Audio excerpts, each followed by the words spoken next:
Chosen one, stop what you are doing right now. Stop scrolling. Turn off whatever noise is playing in the background. If there are people around you, this message is not for them. It is for you. It is for your name. It is for the window opening over your life in a matter of hours. Chosen one, 72 hours from now, a window God has already marked finally opens over your life. April 22nd, April 23rd, April 24th.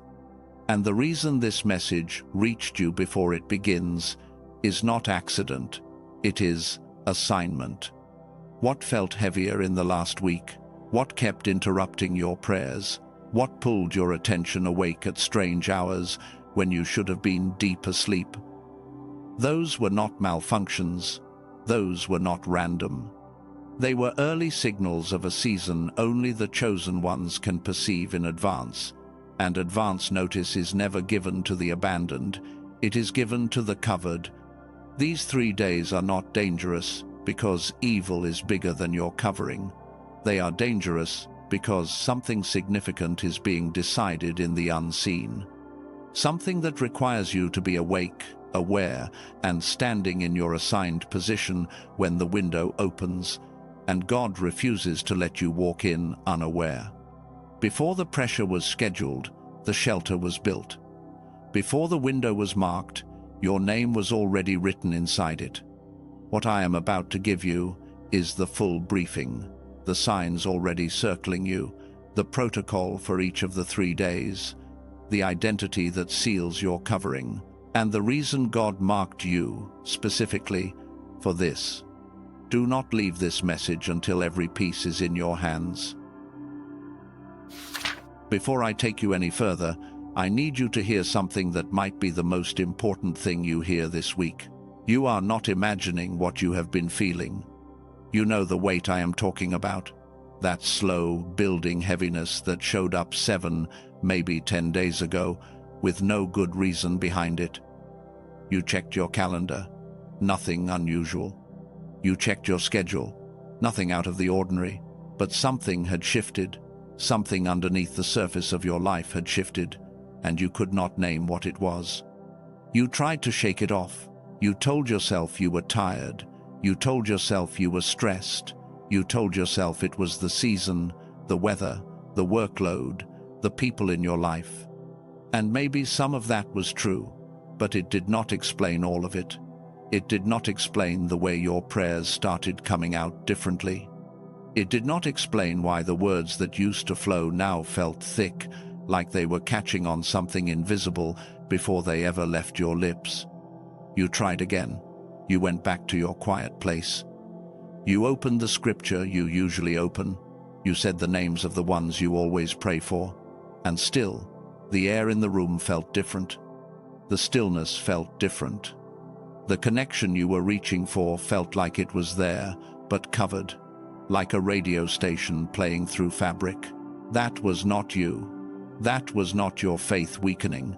That was not your relationship with God cooling off. That was the atmosphere being tested. And then there were the nights. You know the nights I mean. The nights you were pulled awake at a time you should have been deep asleep. 3 in the morning, 3:17, 3:33. Some unusual hour that kept showing up on your clock like it was trying to tell you something. You told yourself it was just thirst, just the heat, just a sound outside. But the next night, it happened again. And the night after that, until a pattern started forming that you could not ignore.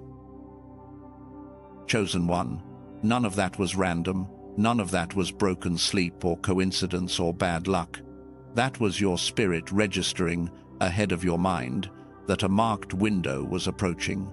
It was the low hum of a frequency most people cannot notice because they have not been positioned to notice it. You have. And the reason you have been positioned to notice it is the same reason you are hearing this message right now, hours before the window opens. God does not warn strangers. God does not cover the invisible. God does not send messages at midnight to names He is not watching over. You were named before these 3 days ever existed, and now the name is being called. I know some of you are listening to this with your guard up. I know some of you have been burned by content that promised big and delivered nothing.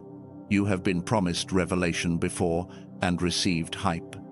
You have learned to be careful because your time is sacred and your hope is sacred, and you do not hand either one to just anyone. Stay with me anyway, because this is different.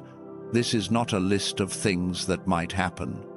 This is a specific warning for a specific window with a specific protocol, grounded in patterns that have shown up throughout sacred history, confirmed by signs already circling your life, and anchored in an identity God placed on you before you ever opened your eyes in this world. By the end of this message, you are going to know 5 exact signs that have been showing up in your life in the last 7 to 10 days. You are going to understand why April 22nd, 23rd, and 24th are the 3 specific days that were marked, and not a random window on the calendar. You are going to have a complete protocol for each of the 3 days, a morning anchor for the 22nd, a midpoint decision for the 23rd, a transfer ceremony for the 24th. You are going to have the identity declarations that seal your covering. You are going to understand who is really behind the pressure and what they are trying to stop. And you are going to walk away with a full mental picture of yourself inside the shelter before the storm ever reaches your door. If even one of those sounds like something you need, stay with me until the final word, not halfway. Not until it gets uncomfortable, until the last word. Because the covering gets sealed at the end of this message, and chosen ones who leave early receive the warning but miss the sealing. Before I go any further, one transparent thing. Everything in the next hour is free. Every teaching, every protocol, every declaration. But if at any point your spirit pulls you toward something more for this window, the description and pinned comment below have what you need. Do not click anything until you feel led. This is a door, not a push. Now, let me show you the first sign that has been circling you for weeks. Sit with me inside a scene you already know. It was sometime in the last 10 days, maybe in the morning before the house woke up, maybe late at night when everyone else was asleep, maybe in your car before the engine started. I do not know the exact moment, but you do. You had a moment where you tried to pray, a real moment, not a distracted moment, not a rushed moment. A moment you meant. You closed your eyes, you tried to find the words, and the words did not come the way they used to. The language felt thick, the sentences trailed off. You found yourself repeating the same phrase over and over, like a lock that refused to turn. You reached for the name of someone you wanted to pray for, and their face came up, but the words for them stalled in your throat. You reached for your own name, your own situation, your own ask, and the prayer came out half-formed, not because you did not care, because something in the air refused to carry it. You sat in that silence for a while. Maybe you started blaming yourself. Maybe you wondered if you had drifted. Maybe you wondered if God was angry, or quiet, or busy somewhere else. Maybe you closed your eyes tighter and tried harder. And the harder you tried, the thicker the silence became, until the silence itself started to feel like an answer you did not want. Chosen one, hear me now. That was not God being silent. That was not your faith failing. That was not you drifting from your walk. That was the atmosphere being tested. What you just felt has a name and a structure. And the reason I am naming it for you right now is because once you can name something, it can no longer work on you from the shadows. There is a pattern that shows up in the prayer life of chosen ones in the 7 to 10 days before a marked window opens. A specific three-part pattern. I call it the three-gate filter. And when a marked window is approaching, every prayer you try to send out passes through these three gates before it ever gets to where you wanted it to go. Understanding the three gates is the first sign that a window is near. Moving through them while still covered is the first act of war you win, before April 22nd ever arrives. Let me walk you through all three. The first gate is called attention theft. This is the gate you have been moving through the most in the last week, and you probably did not even realize it was happening. Attention theft looks like this. You sit down to pray. You have the time set aside. You have the quiet ready. You have the intention in your heart. And in the first 30 seconds, your mind gets pulled. Not dramatically, not violently, pulled gently, pulled toward a task you forgot, pulled toward a conversation you need to have later, pulled toward a worry you thought you had set aside, pulled toward a memory that has nothing to do with the present moment, pulled toward checking something, doing something, fixing something, answering something. By the time you catch yourself, 3 minutes have passed. Your prayer has not gone anywhere. Your mind is in 4 different rooms at once. And you feel, underneath it all, a quiet frustration because you know you showed up. You know you meant to pray. And somehow, the moment you sat down, the prayer got stolen before you could even say it. That is attention theft. Here is what is happening underneath it. In the days before a marked window opens, the unseen world becomes more active around the chosen one. More forces notice you, more eyes turn toward you. And the first line of attack, always, is not loud. The first line of attack is quiet. Because the enemy of your prayer life learned a long time ago that he does not need to stop your prayers to defeat them. He only needs to fragment them. He only needs to scatter your attention into enough pieces that none of the pieces carry enough weight to reach the throne. Fragmentation is the enemy of power. A single stream of prayer, focused and meant, is heavier than a flood of distracted words, and when a marked window is close, the scattering intensifies, the pulls get smoother, the interruptions get more believable. The distractions dress themselves up as responsibilities, urgencies, reminders, and the chosen one, who does not recognize what is happening, ends up feeling spiritually weak right at the moment. They needed to feel spiritually strong. Here is what you need to understand about attention theft. It is not evidence that you are doing something wrong. It is evidence that you are doing something right and something noticed. You are not losing your focus because your faith is small. You are losing your focus because your prayer life is large enough to be considered a threat. Let that sit for a moment. Chosen ones, whose prayers do not matter, never experience attention theft. Their prayers are already so thin that no one bothers to interrupt them. But the ones whose prayers carry weight, the ones whose prayers could tip scales, the ones whose prayers are being noticed on the other side of the veil, those chosen ones get scattered in the days before a window, because scattered prayer is a prayer that cannot finish what it started. Now here is what to do about it when it hits you in the next 72 hours. And it will hit you. If you felt it already in the last 10 days, it will intensify starting on the morning of April 22nd. When you sit down to pray and you feel the pull, do not push through with willpower. That is the trap.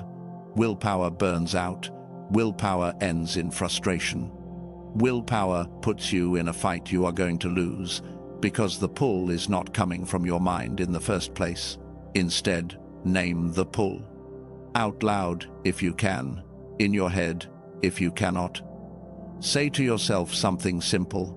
Something like, I see you. You are not mine. Not today. That naming is an act of authority. The moment you name what is pulling you, the pull loses most of its strength, because the pull relies on being invisible. The pull relies on you mistaking it for your own thoughts. The pull relies on you blaming yourself instead of recognizing it. The moment you see it, the moment you call it what it is, the grip loosens. Then return to your prayer, not angrily, not forcefully, gently, the way you would return to a conversation with someone you love after being briefly interrupted. No drama, no restart from the beginning. Just back to where you were. Do this every time. The first attempt of the day might get interrupted 3 times in 3 minutes. The second attempt might get interrupted twice in 3 minutes.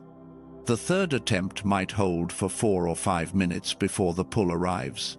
And by the end of the day, you will have built something that was not there when you started. A muscle of returning. A pattern of resisting. A covering that was forged inside the attack itself. That is the first gate. The second gate is called identity static. If attention theft is the enemy of your focus, identity static is the enemy of your knowing, and identity static is a deeper game. Identity static sounds like this. You begin to pray. You open with the words you always use. Father, Abba, God, the name you have called him by your whole life. And then, somewhere in the middle of your prayer, a question slips into the back of your mind that you have never seriously asked before. Who am I to be praying this? Who am I to be asking for that? Who am I to call myself chosen? Who am I to think my prayers carry any weight at all? The question does not arrive loud. It arrives soft. It arrives in your own voice. It uses your own memories. It points to a failure you thought you had healed from, or a sin you thought you had confessed, or a weakness you thought you had moved past. And suddenly, in the middle of your prayer, you are not talking to God anymore. You are defending yourself. You are apologizing. You are justifying. You are making a case for why your prayer should be heard. That is identity static. Identity static is not correction. Correction comes from the Spirit, and correction points toward freedom. Identity static points toward paralysis. Correction says, there is a better way. Identity static says, you are not the one to walk it. Correction says, here is where you are going. Identity static says, you do not deserve to go anywhere at all. And the reason identity static shows up so aggressively in the days before a marked window is simple. What you are about to walk into requires you to know who you are. The protocol for these 3 days works. But it only works for the chosen one who stands in the protocol as a chosen one. If the enemy of your mind can convince you that you are not who God named you as, then the protocol becomes words. And words do not cover you. Identity does. This is why David, when Saul was hunting him through the wilderness, did not pray, please make me important enough to be saved. David prayed from the identity God had already placed on him. David had been anointed by the prophet Samuel before he was ever chased. The anointing came first, the hunt came second. And when the hunt intensified, David did not write psalms asking God to remember him. David wrote psalms declaring who he already was, in front of God, in front of his enemies, in front of himself. Listen to how Psalm 59 opens. Deliver me from my enemies, O my God.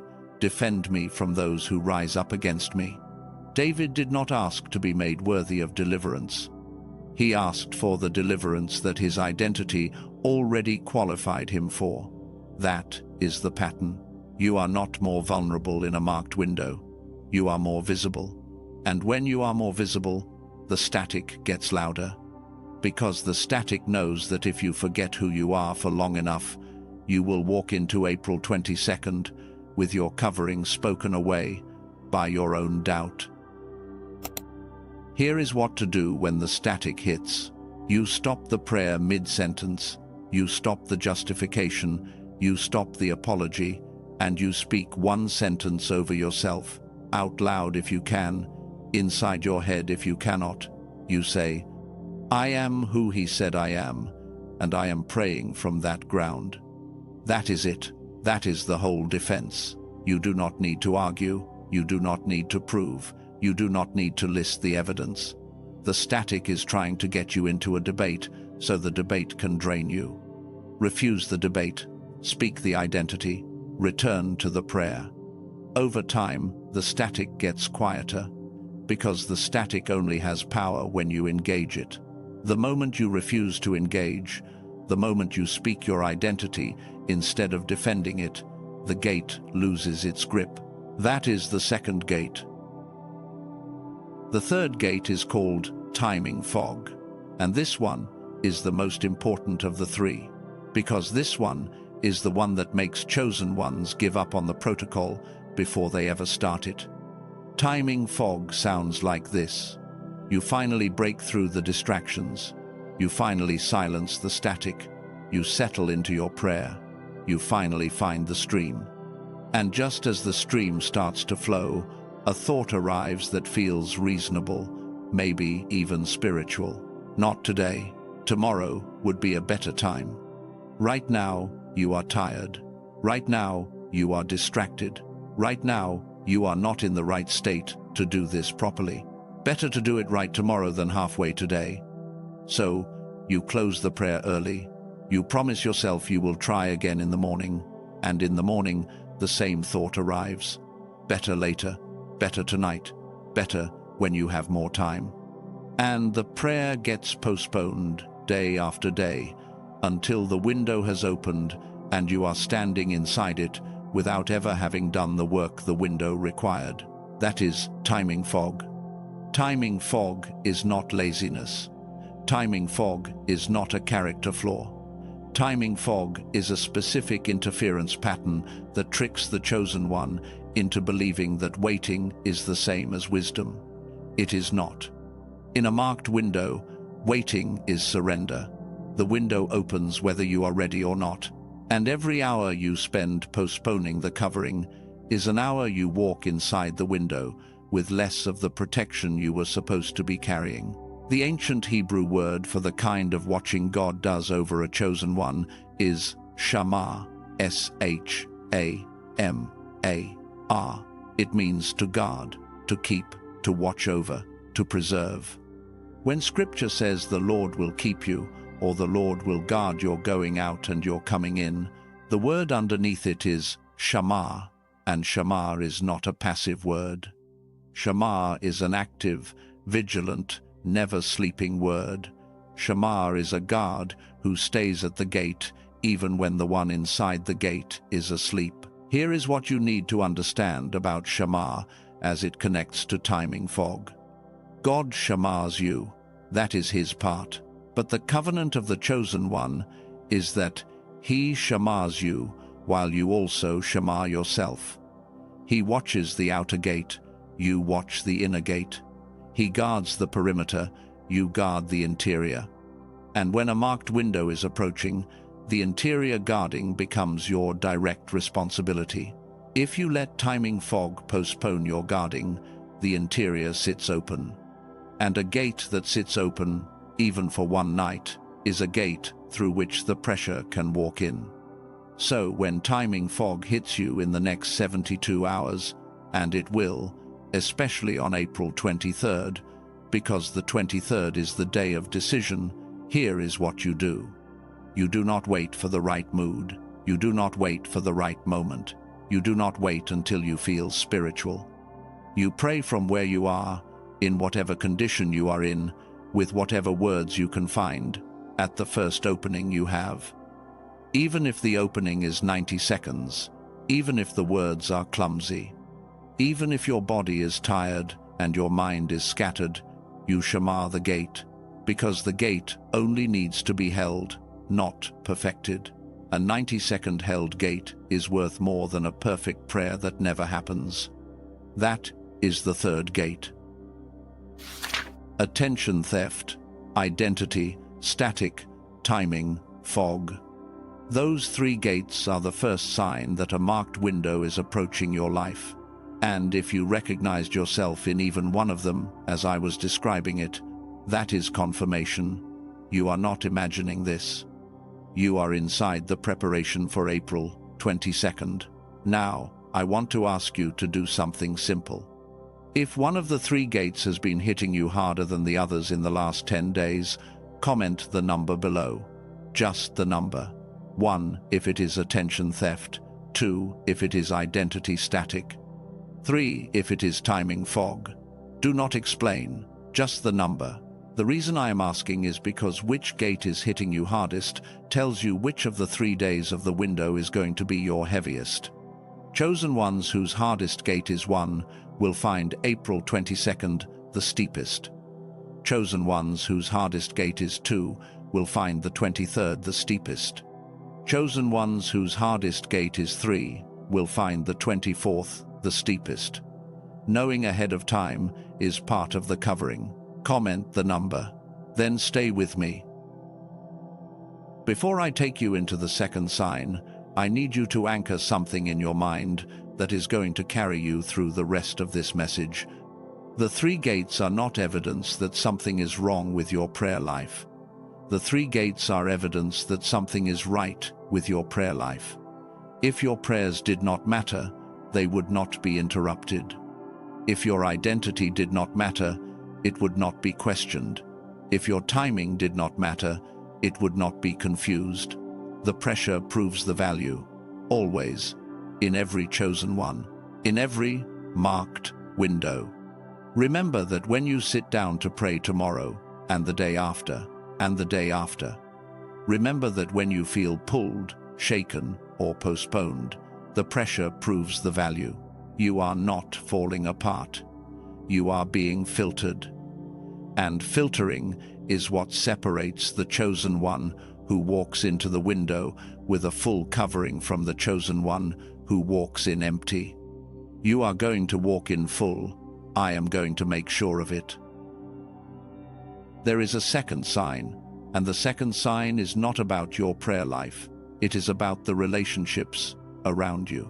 Something has been shifting there too in the last 2 to 3 weeks, and I want to show you exactly what it is, why it is happening, and what it means about who God is rearranging around your life before the window opens. But first, take one slow breath.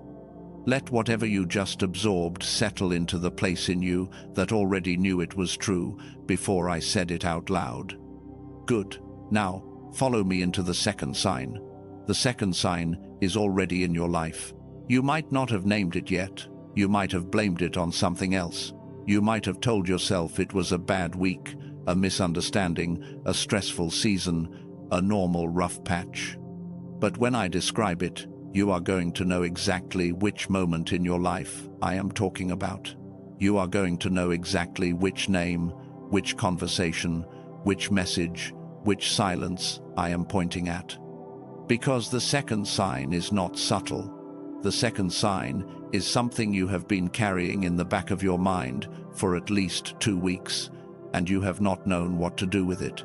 Something has been shifting in your relationships. Not everything, not dramatically, not all at once, but there is at least one relationship in your life right now that has gone strange in the last 2 to 3 weeks, and when you think about it, you cannot quite explain why. Maybe someone close to you has started answering your messages differently, shorter, colder, later than usual. Maybe a friend you have not seen in a while suddenly reached out with an intensity that did not match the actual closeness you share.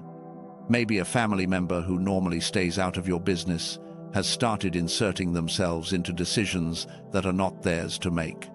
Maybe you have caught yourself reviewing an interaction from the past week, turning it over in your mind, trying to figure out what you did or did not do, and finding no good answer.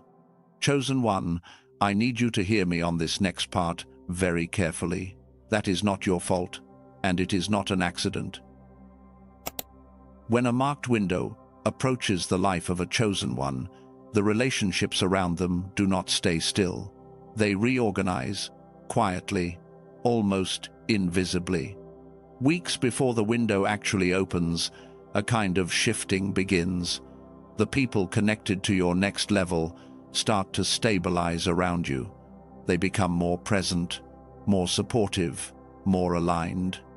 You might not have noticed that yet, because the shift toward alignment feels natural, like the way the air feels when a good thing is coming, and you just receive it without analyzing it. But the shift in the other direction is the one you noticed, the shift you felt, the shift that has been bothering you. The people connected to your old level start to distance, and the people who were never supposed to be close in the first place start to push harder to stay close. Let me slow that down. There are 3 patterns happening in your relationships right now. You do not need all 3 for the sign to be confirmed. You only need 1. But I am going to walk you through all 3, because one of them is hitting you more than the others, and I want you to be able to name which one. The first pattern is the silent distance. The silent distance is when a relationship that used to feel close suddenly feels far, and no one has said anything specific about it. There was no fight. There was no moment. There was no event you can point to and say, that is when it changed. But it changed. Their replies got shorter. Their availability got thinner. The warmth you remember between you has cooled without explanation. When you check in, the response feels polite but distant. When you reach out, the silence stretches a little longer than it used to. And you are left holding a question you cannot ask out loud without sounding paranoid.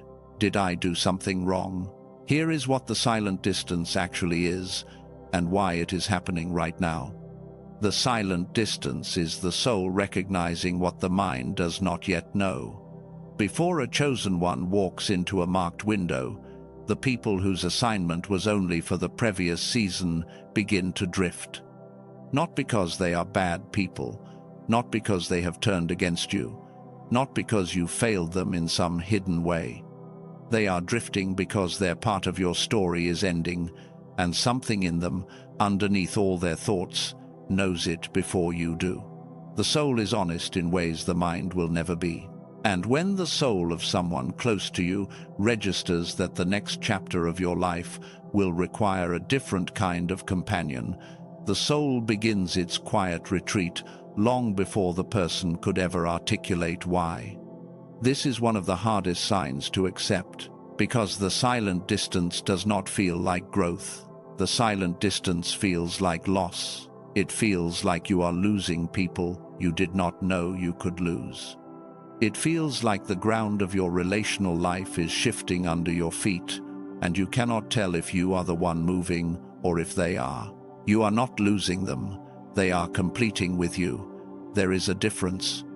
And the window you are about to walk into is going to require the completion. Because if you try to carry every relationship from your old season into the window, the weight of what should have been released will slow you down in exactly the moments you cannot afford to be slow. The second pattern is the sudden confrontation. The sudden confrontation is the opposite of the silent distance, and sometimes it happens in the same week with a different person. Someone in your life, someone you have known for years, someone you thought you had resolved whatever needed resolving with, suddenly shows up with an old wound, an old accusation, an old complaint. Something you thought was closed gets cracked back open. A conversation you thought was done gets restarted, and the intensity of it feels out of proportion to the situation. It feels bigger than it should be, heavier than it should be, more charged than the facts warrant. You end the interaction wondering where that came from. Here is where it came from. In the days before a marked window opens, what has been sitting unresolved under the surface of a relationship gets pushed up, not because God is cruel, because a chosen one walking into a window with unfinished relational business in their system is a chosen one carrying weight that does not belong to them in the moment they need to be carrying only what is theirs. The sudden confrontations that are showing up in your life right now are not ambushes. They are invitations. Invitations to close what was not closed. Invitations to say what was not said. Invitations to lay down a grudge, a justification, a wound, a pattern, so that you can step into the window lighter than you came. You do not have to win these confrontations. You only have to finish them. A confrontation that ends with an "I hear you." A confrontation that ends with an "I was wrong about that." A confrontation that ends with "I cannot keep carrying this, and I am laying it down." A confrontation that ends with a quiet blessing over the relationship, whatever form the relationship takes going forward. That is finishing. The ones that stay open past midnight on April 21st are the ones that will follow you into the window. The third pattern is the magnetic pull. The magnetic pull is the most important of the three because it is the one that catches the most chosen ones off guard. The magnetic pull is when someone who was never supposed to be close to you suddenly intensifies their effort to be close to you. Someone you had put a quiet distance around. Someone who had slowly faded from your daily life over the last months or year. Someone your spirit had been releasing without you having to officially release them. And then, in the last 2 weeks, they came back, hard. They reached out with a reason that sounds reasonable. They showed up at an event you were not expecting them at. They referenced something from your shared past that pulled on an old version of you. They offered help you did not ask for. They wanted to reconnect, wanted to have coffee, wanted to catch up, wanted to talk about something important they had been meaning to tell you, and you felt the pull. Not the pull of love, not the pull of real connection, a different kind of pull. The pull that felt like your attention being requested by a part of your life you thought you had already moved past. Listen to me carefully. The magnetic pull is not random either. In the days before a marked window opens, the people whose attachment to your old self was strongest often make a last attempt at reconnection. Underneath their reaching out, underneath whatever reason they named, something in them is trying to re-establish the version of you that they knew. The version that was smaller. The version that was easier to shape. The version that was available in ways that the upgraded you is no longer available. And if you accept the pull without recognizing it for what it is, you will walk into the window carrying a relationship whose frequency is pulling you backwards at the exact moment you need to be moving forward. That is not a warning to cut people off. That is a warning to walk into the window without owing anyone an old version of yourself. I know that was a lot. Take a moment. Before I move on, I want to tell you about someone who lived through what I just described, because her story is going to make the relationship sign land harder than any explanation could. A woman in Texas wrote to me recently. I will not say her name. I will not give details that could identify her. But she sent me a message that I have not been able to forget, and I asked her if I could share the heart of it with you, and she said yes, on the condition that we keep her covered. She told me that about 3 weeks ago, her best friend of 12 years stopped answering her messages. No fight, no argument, no goodbye, just silence. She wrote twice, both times casual, both times ending with some version of just checking on you, love you. Both went unread for days and then got a short reply that did not sound like the friend she knew. She told me she could not sleep that night. She lay awake for hours, trying to figure out what she had done. She went back through their last few exchanges. She reread old messages. She tried to remember the last conversation and whether she had said something that could have landed wrong. She could not find anything. Then she told me something that made the whole thing click. She said, and I am paraphrasing here, she said, "I kept trying to figure out what I did wrong, and then a thought dropped into my spirit that was clearer than any thought I have had in months. The thought said, 'You did not lose her. She is finishing. Your next assignment requires a different kind of friend, and God started clearing the path before you knew you needed it." She said the moment she heard that, she cried. Not because she was sad, because she was free. For the first time in weeks, the weight she had been carrying, the weight of trying to fix something that was not broken and had never been hers to fix, lifted off her shoulders. She said she prayed over her friend that night. She blessed her, she released her, and she went to sleep, for the first time in days, with a quiet in her chest that she had not felt in a long time.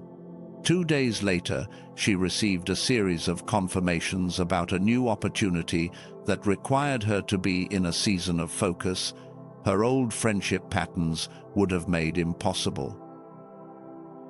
I am telling you her story because I suspect that at least one person in your life right now is in a similar place.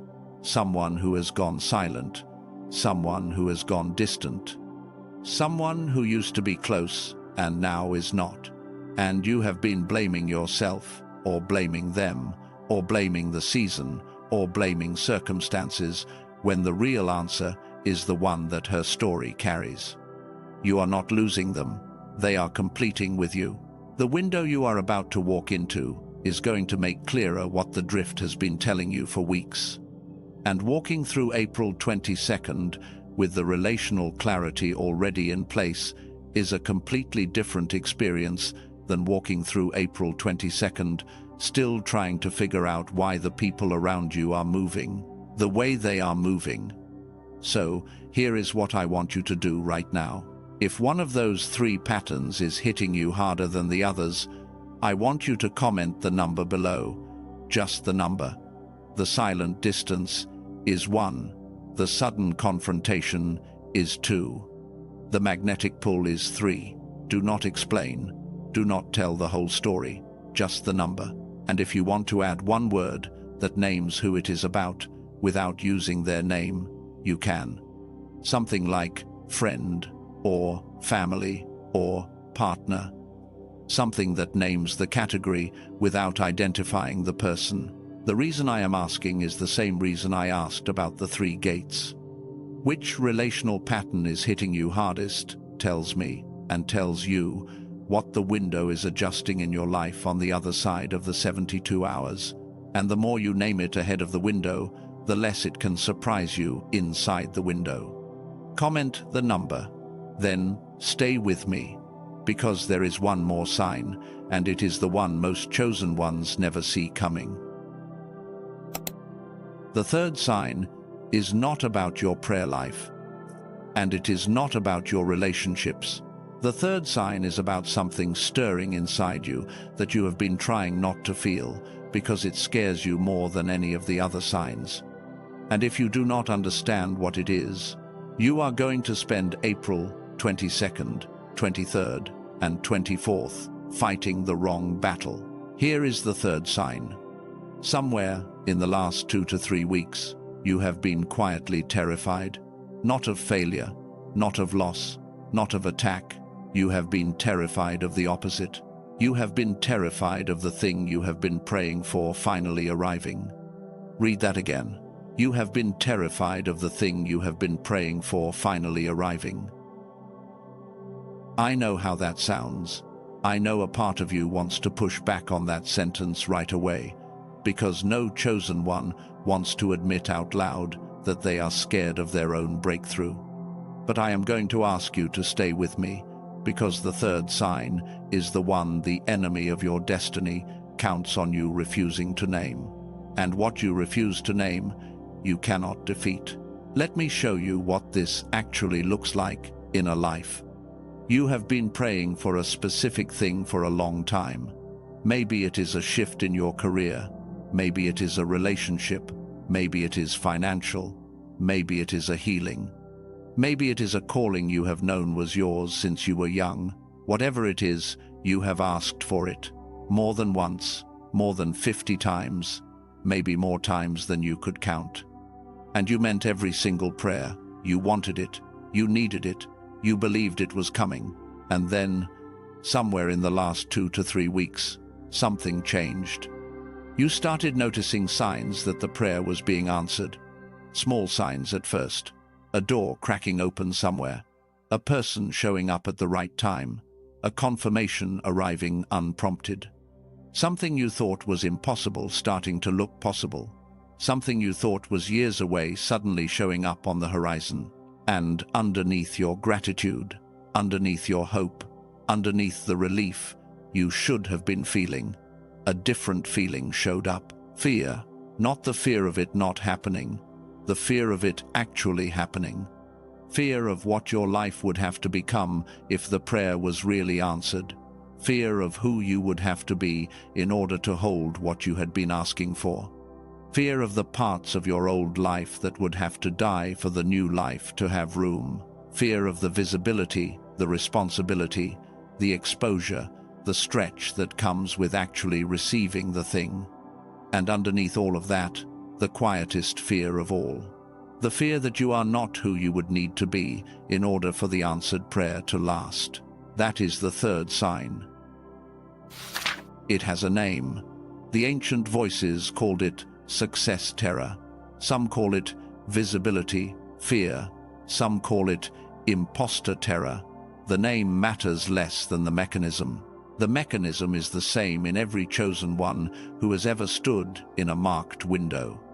Before a chosen one walks into the season they have been prepared for, a specific kind of fear rises up from a place that is not their own.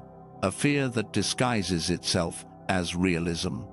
A fear that disguises itself as humility. A fear that disguises itself as reasonable caution. A fear that tells you, in the softest and most convincing voice you have ever heard, that maybe you should slow down. Maybe you should wait. Maybe you should ask for something smaller. Maybe you should stay where you are a little longer, because where you are is at least known, and where you are going is not. Chosen one, this fear is not your voice. It has never been your voice. This is the fear that speaks right before the crossing. It is the fear that shows up on the edge of every promised land. It is the fear Moses carried when he stood at the burning bush and listed every reason he could not be the one. It is the fear Gideon carried when he called himself the least of his family. It is the fear Jeremiah carried when he said, "I am only a youth." It is the fear that every chosen one in every generation has carried on the night before the window opened over their life. And the fact that you are carrying it too, right now, in this exact season, is not evidence that you are weak. It is evidence that you are on schedule. Let me say that again, so it lands. The fact that you are terrified of what is coming is evidence that you are on schedule. I want you to meet someone whose story carries this sign in a way I think you need to hear right now. Her name was Esther. You may know her story. You may have read it. You may have heard it preached. But I want you to hear it through the lens of a chosen one standing at the edge of a marked window, because Esther was exactly that, and the way she walked through it is the blueprint for what you are about to walk through. When Esther was told that her people were about to be destroyed, and that the only person who could possibly intervene was her, she did not respond like a warrior. She did not respond like a queen. She responded like a terrified young woman who knew that stepping through the door in front of her might cost her everything. She told her cousin Mordecai, "If I go to the king and he does not extend the scepter, I die." That is the law. That was fear of what was coming. That was success terror. That was visibility, fear in the mouth of the person who was being called to step into the most visible moment of her life. Mordecai did not dismiss her fear. Mordecai named the window. He said, "Who knows whether you have not come to the kingdom for such a time as this?" And Esther, still afraid, still trembling, asked for 3 days. 3 days of fasting, 3 days of covering, 3 days of gathering her people around her in prayer. And then, on the other side of those 3 days, she walked into the throne room. Her window was 3 days, chosen one. Yours is 3 days. Her preparation was not the absence of fear. Her preparation was the covering of her fear with her identity, with her assignment, with the people praying her through. When she finally stood in front of the king, she did not stand as a woman who had stopped being afraid. She stood as a woman whose fear had been swallowed up by her purpose. Those are two different things. The world will tell you to wait until you are not afraid before you take the step. The kingdom will tell you to take the step with your fear still in your chest, because the fear is not what disqualifies you. The absence of covering is. And you, right now, are not without covering. You are being given 3 days of advance notice. You are being given a protocol. You are being given an identity. You are being given this message. These are the pieces Esther had to fight for. You are being handed them. The only question is whether you will receive them, or whether the success terror will convince you to put this message down before it finishes sealing what it was sent to seal. I want to speak directly to something underneath the success terror, because I know many of you are carrying it, and it has not been named for you. You have been feeling guilty. Guilty for outgrowing people. Guilty for no longer being available the way you used to be. Guilty for the quiet pull to pray alone instead of in the circles you used to pray in. Guilty for the way your values have been sharpening, the way your no has been getting clearer, the way your time has been getting more precious. Guilty for the parts of your old life you cannot pretend to want anymore. Guilty, maybe, for how much you have been changing without permission from the people around you. Let me tell you what that guilt actually is. That guilt is residue. That guilt is the leftover voice of a version of yourself that was trained to stay small so the people around you would stay comfortable. That guilt is the echo of every time you were told, directly or indirectly, that your hunger for more was too much, that your fire was too bright, that your standards were too high, that your becoming was inconvenient. It is not your guilt. It was handed to you. And in the last 72 hours before a marked window opens, that handed-down guilt tries to resurface one more time. Because guilt, when it can be activated in a chosen one, slows the chosen one down. Guilt makes you negotiate. Guilt makes you shrink. Guilt makes you second-guess the very growth you asked God for. And if the window can catch you mid-negotiation, it catches you with a part of your covering already spoken away by your own apology. So here is what I want you to do with the guilt. You do not argue with it. You do not fight it. You lay it down. In your mind, right now, wherever you are, I want you to picture the guilt as something you have been carrying in your hands for years, a weight, an object, a form. And I want you to picture yourself, quietly, setting it down on the ground in front of you, not destroying it, not hating it, just setting it down. And I want you to hear yourself say, not out loud, in your mind, something simple, something like, "This was never mine. I am not carrying it into the window." That is not a ritual. That is not a trick. That is a boundary drawn in the unseen, and boundaries drawn in the unseen carry into the seen. Chosen one, you were not called to apologize for your becoming. You were called to walk into it, covered, awake, and free. 3 signs: the prayer interference pattern, the relationship reorganization, the success terror activation. 3 signs that have been circling you all at once, sometimes in the same week, sometimes in the same day, for the last 2 to 3 weeks. And now you know them. You can name them. You can watch for them. You can stop blaming yourself for them. But here is the part I need you to understand before we go any further. None of the 3 signs are the actual danger. The 3 signs are the smoke. The signs are the surface. The signs are what the window is pushing up to the top of your life so that you can see it. The fire underneath them, the reason April 22nd, 23rd, and 24th were specifically marked, and not some other 3 days of the year, is something far bigger than what any of the 3 signs suggests. And most chosen ones never learn what is actually happening in a marked window, because most chosen ones never receive advance notice like this. They walk through the window blind, they survive it barely, and they never understand what they were actually standing inside. You are about to understand.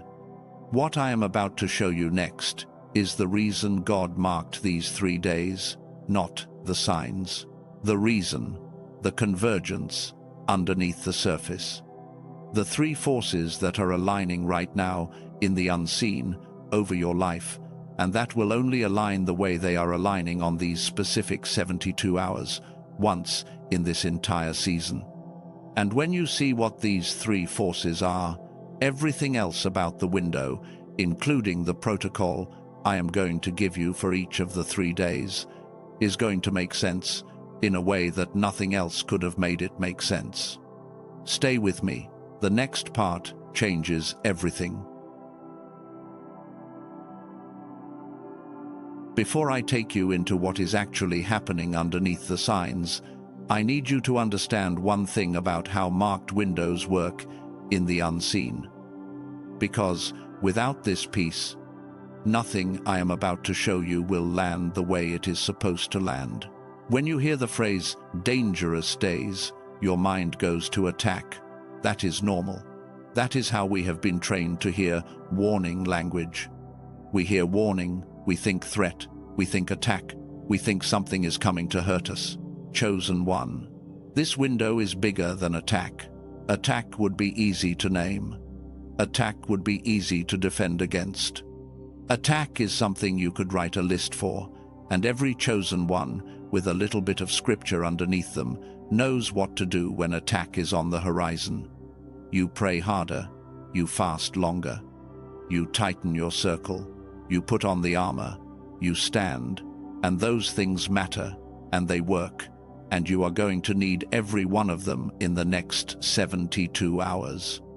But the reason April 22nd, 23rd, and 24th were specifically marked is not because of an attack. Attack is one of the results of what is happening. Attack is downstream. Attack is the smoke, exactly like the 3 signs were the smoke. If you spend the whole window focused on the attack, you are going to miss what the window was actually opened for. A marked window is not, at its core, about what is coming, ATU. A marked window is about what is being decided about you. Sit with that for a second, because that one sentence reshapes everything. There are 3 forces converging over your life in these 72 hours, 3 specific movements in the unseen that do not happen together very often. And the reason April 22nd through the 24th were circled on the calendar of heaven before you were ever born is because these are the 3 days when all 3 of these forces align at the same time, over your life specifically, in a way that will not repeat in this same configuration for a long season to come. I am going to walk you through all 3, slowly, because understanding each one is going to change how you move through each of the 3 days. The first force is what the ancient voices called the force of exposure. The force of exposure is the movement in the unseen that brings to the surface what has been hidden. And in the life of a chosen one, inside a marked window, the exposure works in 2 directions at the same time. On the one hand, the gifts that have been hidden inside you, the parts of your calling that have been dormant, the assignments that have been waiting for the right moment, the version of you that has not been fully revealed yet. All of that starts to come up. It is not created during the window. It was already in you. The exposure force does not generate. The exposure force reveals. What the last months, and sometimes years, of formation have been quietly building in you starts to show up on the surface of your life during a marked window. And if you are paying attention, you will see pieces of yourself on April 22nd that you had not seen in a long time, maybe in your whole life. On the other hand, what has been positioned against you also gets exposed. The quiet patterns, the quiet influences, the quiet agreements you did not know you had made, the quiet assignments that were placed on your life to keep you small, to keep you confused, to keep you looping, to keep you tired. All of that gets pushed up to the surface too. And this is the part that feels uncomfortable, because before the exposure force lifts the gift side of you into visibility, it often lifts the weight side first. That is why some of you have been feeling heavier, more confused, more emotionally stirred, more confronted with your own patterns in the last 2 weeks. That is the first force already at work. It is not breaking you. It is preparing you. It is bringing to the surface what needs to be named and released before the rest of the exposure can fully land. The second force is the force of decision. The force of decision is the movement in the unseen that collapses the timeline of a choice you have been avoiding. There is something in your life right now, and you know what it is, that you have been putting off deciding for a long time. Weeks, maybe months, maybe in some cases a year or more. It might be something small on the surface, but weighted underneath. It might be a relationship you have been unsure whether to stay in, or leave, or redefine. It might be a path you have been keeping half open, unable to fully commit to, and unable to fully close. It might be a truth about yourself you have been circling without naming. It might be a yes you have been unable to say, or a no you have been unable to say, because saying it would change too much. Whatever it is, the force of decision is going to bring you face to face with it in the window. Not as punishment, as grace. Indecision is a slow bleed. Indecision steals energy that was meant for building. Indecision leaves a door partially open that the enemy of your peace has been walking through for a long time. And what a marked window does, for a chosen one who is ready to move forward into a new season, is collapse the timeline. The choice that was supposed to be made over the next 6 months gets compressed into 72 hours. And by the time the window closes on the night of April 24th, a decision that has been sitting in your life unmade will have been made, one way or another. The question is not whether the decision will be made. The question is whether you will make it consciously or whether it will get made for you by your avoidance. This is why April 23rd is the day in the middle. It is the peak of the decision force. It is the day when most chosen ones will be sitting in their car or at their desk or in their kitchen, and a clarity will drop on them that they have been dodging for a long time. What you do with that clarity is the whole battle of day 2. The third force is the force of transfer. The force of transfer is the movement in the unseen that takes what you have been carrying on behalf of someone else and hands it back to you as yours alone. And the force of transfer is the most misunderstood of the three, because almost no one teaches about it, and almost every chosen one experiences it and does not know what to call it. Here is what the transfer force actually is. Somewhere in your past, probably a long time ago, you took on a weight that was never meant to be permanently yours. It might have been the emotional weight of a parent who was not able to carry their own.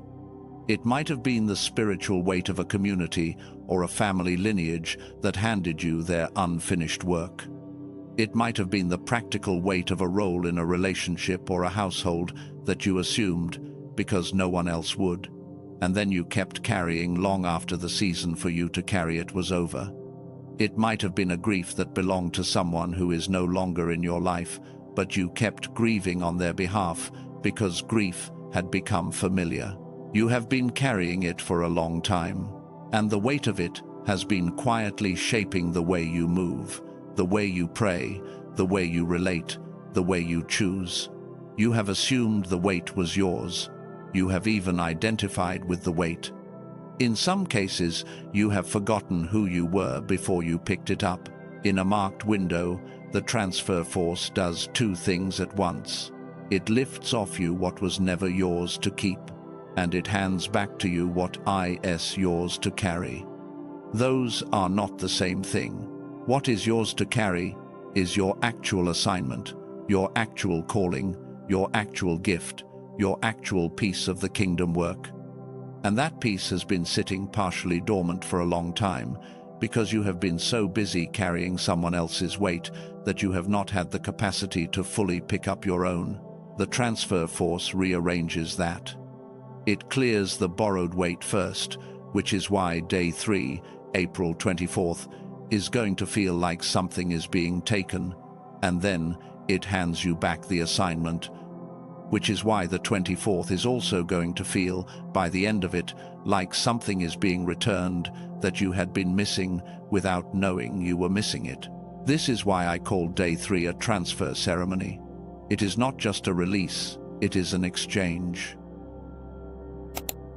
3 forces: exposure, decision, transfer. All 3 aligning over your life in the same 72 hours.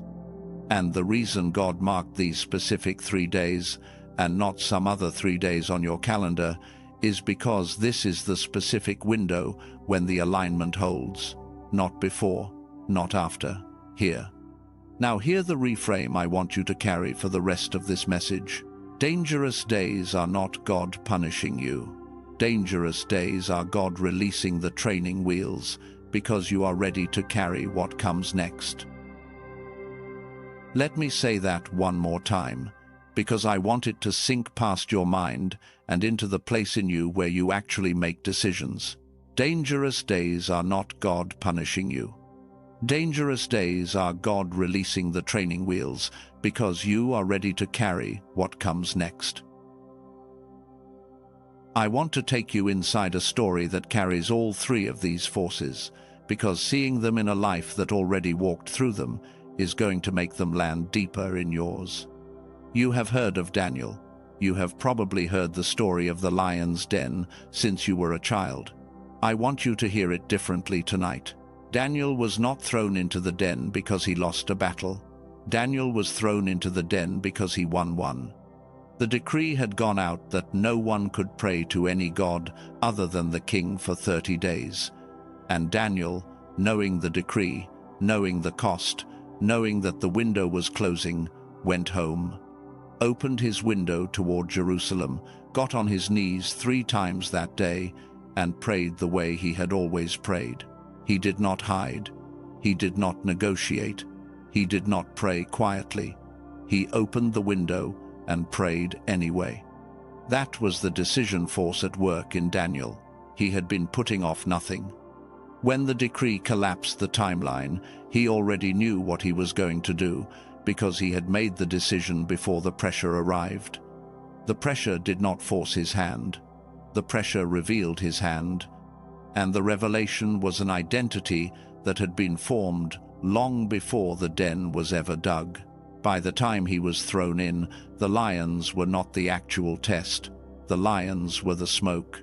The real test was whether Daniel would keep his prayer window open when keeping it open looked like it would cost him his life.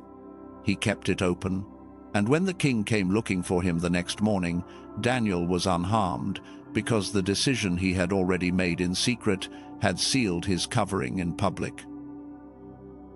Here is what I want you to take from Daniel. The lions show up in every marked window. The lions are going to show up in yours. There will be a moment in these 72 hours when the pressure is going to feel bigger than your willingness to stand. There will be a moment when keeping the window open, staying in the protocol, making the decision, releasing the weight, all of it will feel like too much. You are going to have a Daniel moment. And when it comes, your whole covering is going to come down to whether or not you have already decided what you are going to do before the lions are actually in the room with you. The chosen ones who walk through marked windows intact are not the ones who figure it out inside the den. They are the ones who prayed with the window open before the den was ever a threat. You are being given the chance to pray with the window open before the den. That is what this whole message is. That is what the protocol is. That is what every one of these 3 signs has been preparing you for. There is one more piece I need to give you before we move into the protocol for each of the 3 days, and this piece is the one that most chosen ones never hear, because most teachers never talk about it, and most messages skip it entirely. The state your mind is in during the window matters almost as much as the prayers you pray inside it. Let me explain what I mean. You have probably noticed, somewhere in your life, that there are certain moments when your mind is operating at a level you cannot quite reach at will. Moments when the right words come. Moments when a solution to a problem you have been stuck on suddenly clicks. Moments when you can feel the presence of God closer than usual. Moments when you see a situation with a clarity you do not normally have. Those moments are not random.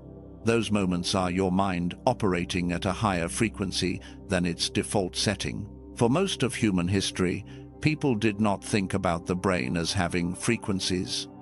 But in the last several decades, scientists have been able to measure what the ancient voices have always known in a different language. The brain operates at different frequencies at different times. The lowest frequency, the one most people are stuck in most of the day, is a survival frequency. It keeps you alive. It handles the demands of modern life. It answers emails, finishes tasks, navigates traffic, but it also blocks the deeper perceptions. It blocks the quiet knowing. It blocks the sensitivity to what is happening in the unseen. There is a higher frequency, sometimes called the genius frequency, that most of us had full access to when we were children. The reason a child can sense when something is wrong in a house without anyone saying a word, the reason a child can know the character of a stranger in the first 30 seconds, the reason a child can be so present, they seem to exist in a slightly different world than the adults around them. That was the higher frequency.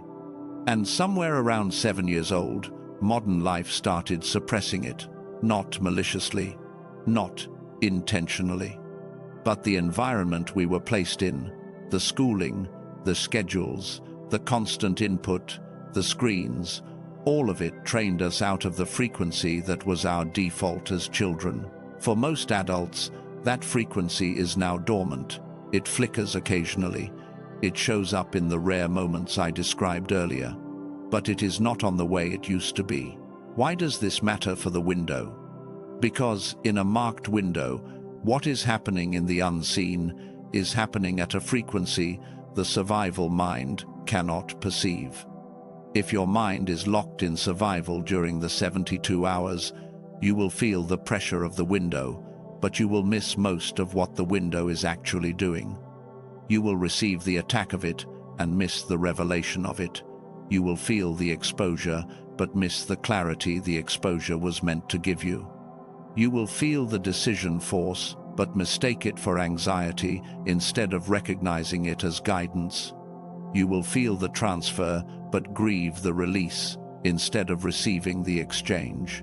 The higher your frequency during the window, the more of the window you can actually perceive. And the more of the window you can perceive, the more you can cooperate with what God is doing inside it instead of just surviving it. I am going to pause here for a moment because I know some of you are already sensing where this is leading, and I want to be honest with you about what I am about to say. Everything I have shared with you so far is free. Everything I am about to share about the protocol for each of the 3 days is free. There is nothing I am going to ask you to pay for in order to walk through this window covered. The covering is already yours. The protocol is already yours. The identity is already yours. You do not need to buy anything to receive what God is already offering you in this message. That is true, and that is going to stay true. And There is a tool that has been quietly changing the way chosen ones walk through windows like this one, and I would not be doing my job if I did not at least tell you it exists. A neuroscientist named Dr. Robert Lake spent 34 years of his career studying the frequency I just described, specifically the gamma frequency, the highest state of awareness associated with clarity, perception, intuition, and being able to see what is happening underneath the surface of things.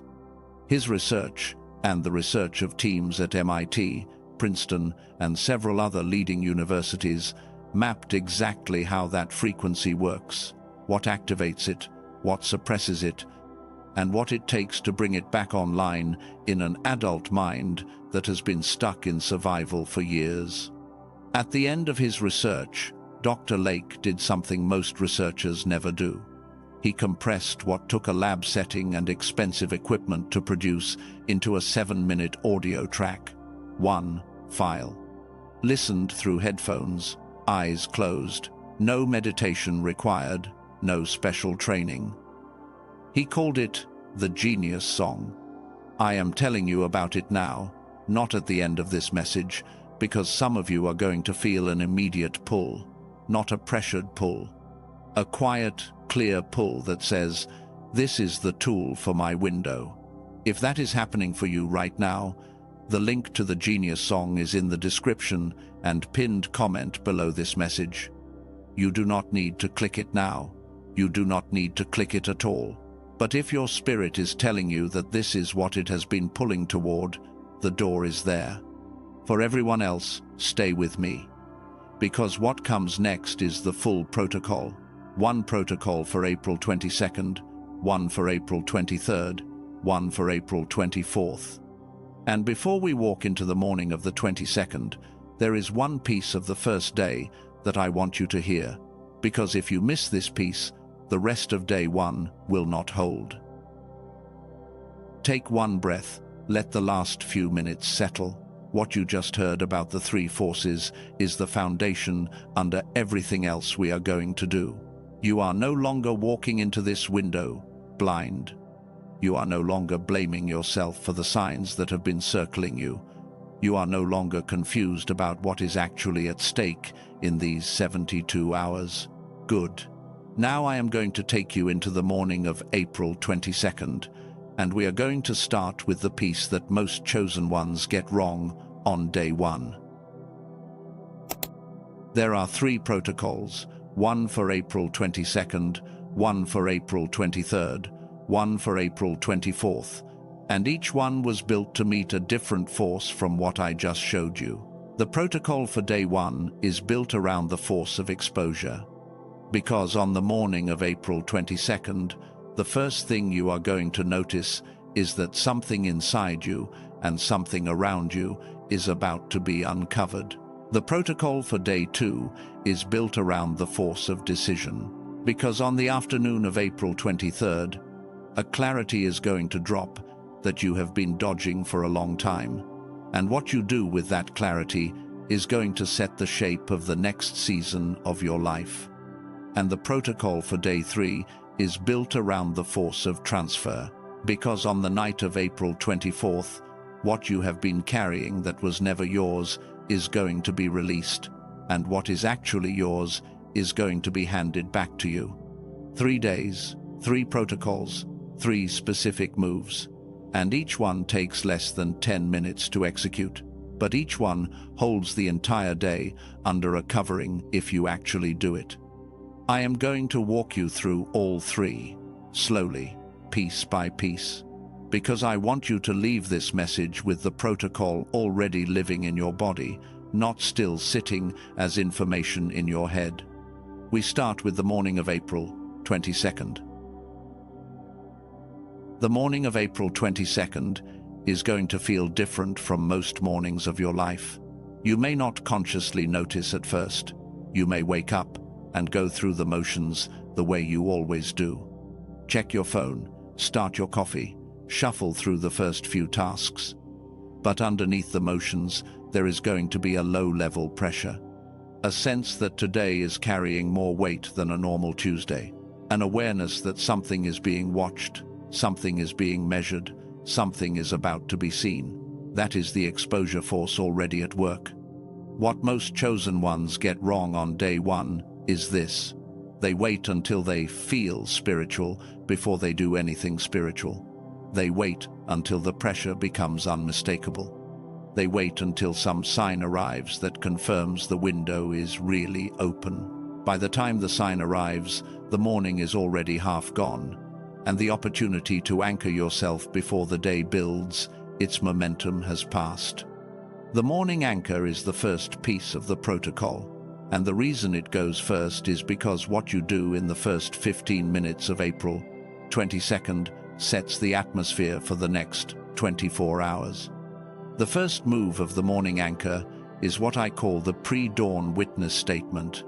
You do not need to do it before the sun actually rises. If you wake up at 6, you do it at 6. If you wake up at 8, you do it at 8. The word pre-dawn is a metaphor, not a clock. What it means is, you do it before you have consumed any other input from the world, before you check your phone, before you scroll, before you read a headline, before you answer a message, before the day pulls your attention in any direction. That opening window, before anyone else in the world has spoken into your mind, is the most important window of the entire day. Here is what you do inside it. You are going to speak something over yourself, out loud if your situation allows, in your mind if it does not. The words matter less than the act. What you are doing is placing your own voice into the first atmosphere of your day before any other voice has had a chance to claim it. This is not a prayer request. This is not you asking God for anything. This is you declaring what is already true. The chosen one, who begins the marked day by speaking the covering over themselves, has claimed the ground before the pressure ever reached the ground. The chosen one who begins the marked day by reading a message, scrolling a feed, or answering a text, has handed the ground to whatever showed up first. So, the witness statement is yours. You speak it first, before anything else. It goes something like this. And I want you to adapt the language to your own voice, because authentic language lands deeper than memorized language. But the shape of it should follow this pattern. You begin with your name, out loud or in your mind. Say your own name, not a nickname, not a version, your actual name, the one you were called by when someone loved you into the world. The reason this matters is because the unseen listens for names, and the voice of the one being named carries authority that no other voice can carry on your behalf. After your name, you speak the covering. Something like this. I am covered today. I am named today. I am watched over today. I am not walking into this day alone, and I am not walking into this day unaware.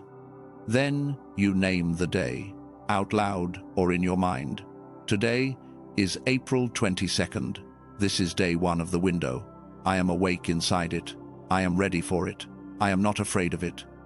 What is being exposed today is being exposed for my benefit and not for my destruction. What is being named today is being named so it can no longer work on me from the shadows. Then you close the statement with your identity. Short, direct, no negotiation. Something like this. I am a chosen one. I am a covered one. I am a named one. I am a watched over one. And I am stepping into this day fully. The whole statement takes about 90 seconds to speak.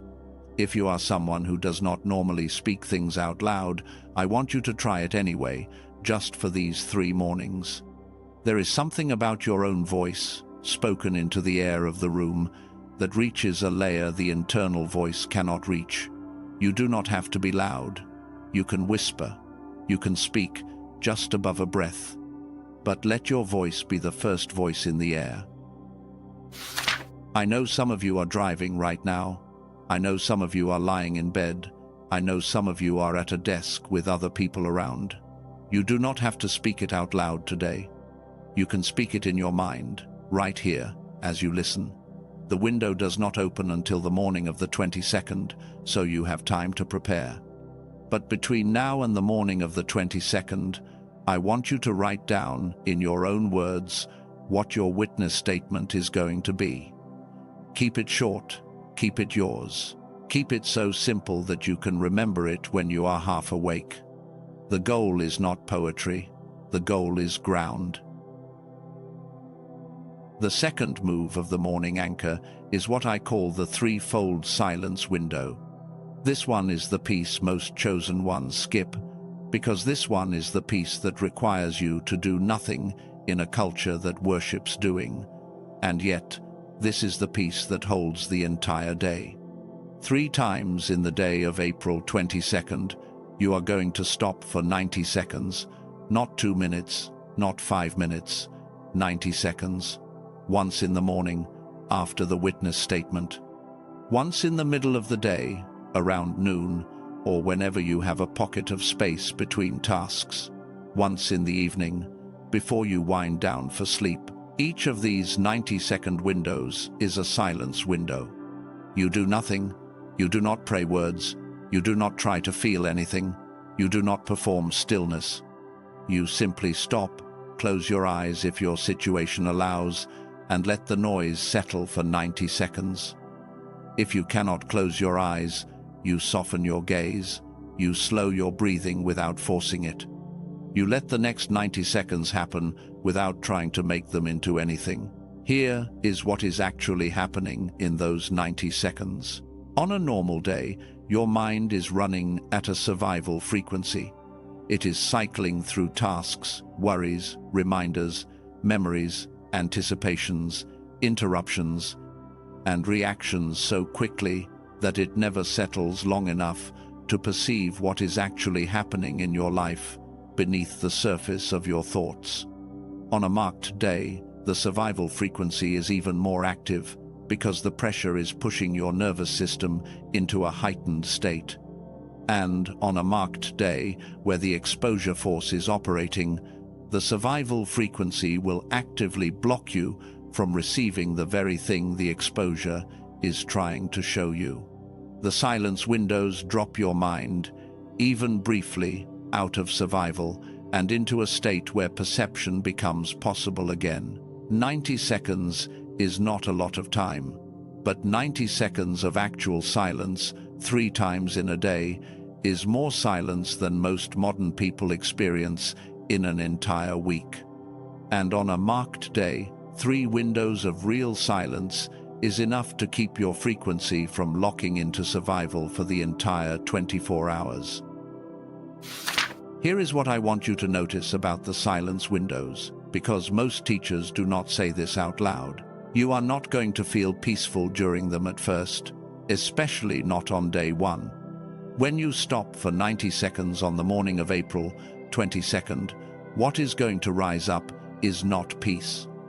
What is going to rise up is everything your survival mind has been pushing down to keep you moving. The unresolved conversation from last week, the task you forgot, the worry you parked, the fear you told yourself not to think about, the thought about the person who has gone silent in your life, the anxiety about the decision that is approaching, all of it, at once, in 90 seconds. That is not the silence failing, that is the silence working. The exposure force uses the silence as a corridor. What needed to come up, comes up, and once it comes up, it can be named. And once it is named, it cannot keep working on you underground. So, when the 90 seconds feel loud, do not end them early. Do not try to fix what is arising. Do not argue with your own thoughts. You let them come. You let them pass. You say nothing. You fix nothing. You simply witness. By the 3rd silence window of the day, around evening time, the noise inside you will be quieter. Not because you made it quiet, because you stopped running from it, and the things that were running inside you had a chance to pass through. The 3rd move of the morning anchor is what I call the Psalm 91 anchor. There is a reason Psalm 91 has been the prayer of chosen ones in dangerous seasons for 3,000 years. Soldiers carry it into battle.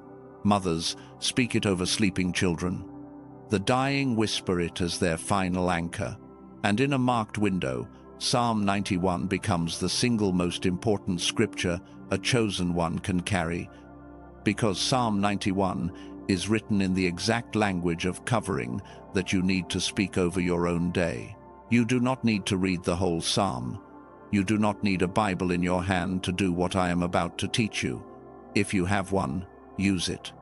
If you do not, the first 4 verses are short enough that I can walk you through them right now, and I want you to listen carefully, because these 4 verses are going to become the anchor you return to any time in the next 72 hours when the pressure tries to shake you. The psalm begins like this: "Whoever dwells in the shelter of the Most High will rest in the shadow of the Almighty." That sentence is the thesis of your entire window.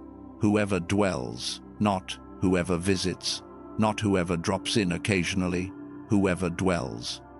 The chosen one who makes their home in the shelter, who settles in, who returns there day after day, gets to rest in the shadow.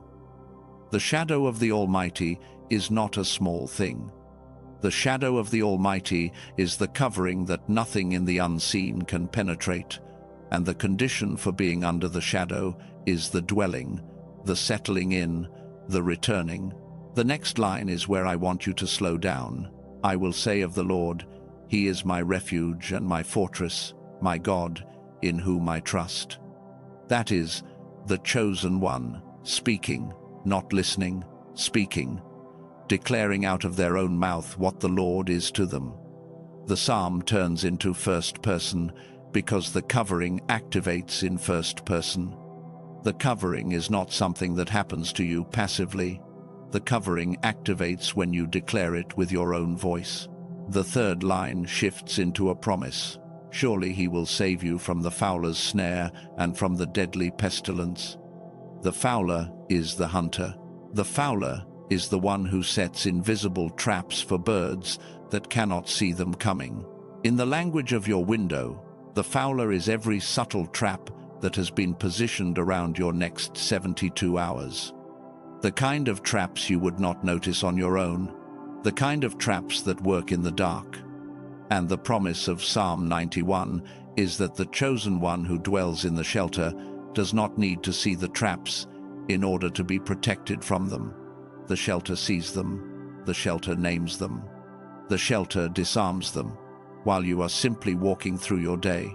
The fourth line is the one I want you to memorize before April 22nd arrives, because this is the line you are going to need when the pressure peaks. "He will cover you with his feathers, and under his wings you will find refuge." Feathers, wings. The covering is not hard. The covering is not metal. The covering is soft. The covering is warm.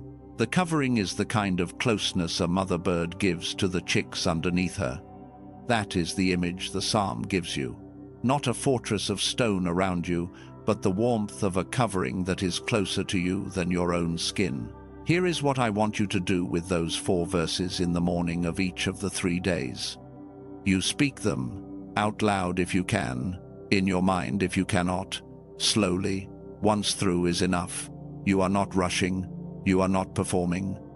You are laying the words of the psalm over the atmosphere of your day, layer by layer, verse by verse, the way someone would lay a weighted blanket over a cold body. You let each line settle before you move to the next. You let the images land before you speak the next sentence. By the end of the 4 verses, you have done 3 things at once. You have settled your mind, you have activated your identity, and you have placed the covering of the psalm between you and whatever was about to come against you. That is the full morning anchor, the witness statement, the threefold silence window, the Psalm 91 anchor. Together, those 3 moves take about 12 minutes spread across the day of April 22nd, not all at once. The witness statement in the morning, the silence window, 3 times at different moments. The Psalm 91, anchor once in the morning with the witness statement, and I recommend once more at the end of the day as a sealing of the 24 hours before you sleep. 12 minutes. Spread across 24 hours, that is the cost. In return, you walk through the exposure force with your ground already claimed. I want to say one thing about what to do if the morning of April 22nd goes wrong, because, for some of you, it will. You will oversleep. You will forget the witness statement until halfway through the morning. You will miss the first silence window. You will find yourself at noon realizing you have not done any of what I am describing, and a part of you will feel behind, or disqualified, or like you have already blown the protocol. Hear me on this. You have not blown anything. The morning anchor is a covering, not a deadline. If you wake up on April 22nd and realize you have already been pulled into the day before you anchored yourself, you do one simple thing.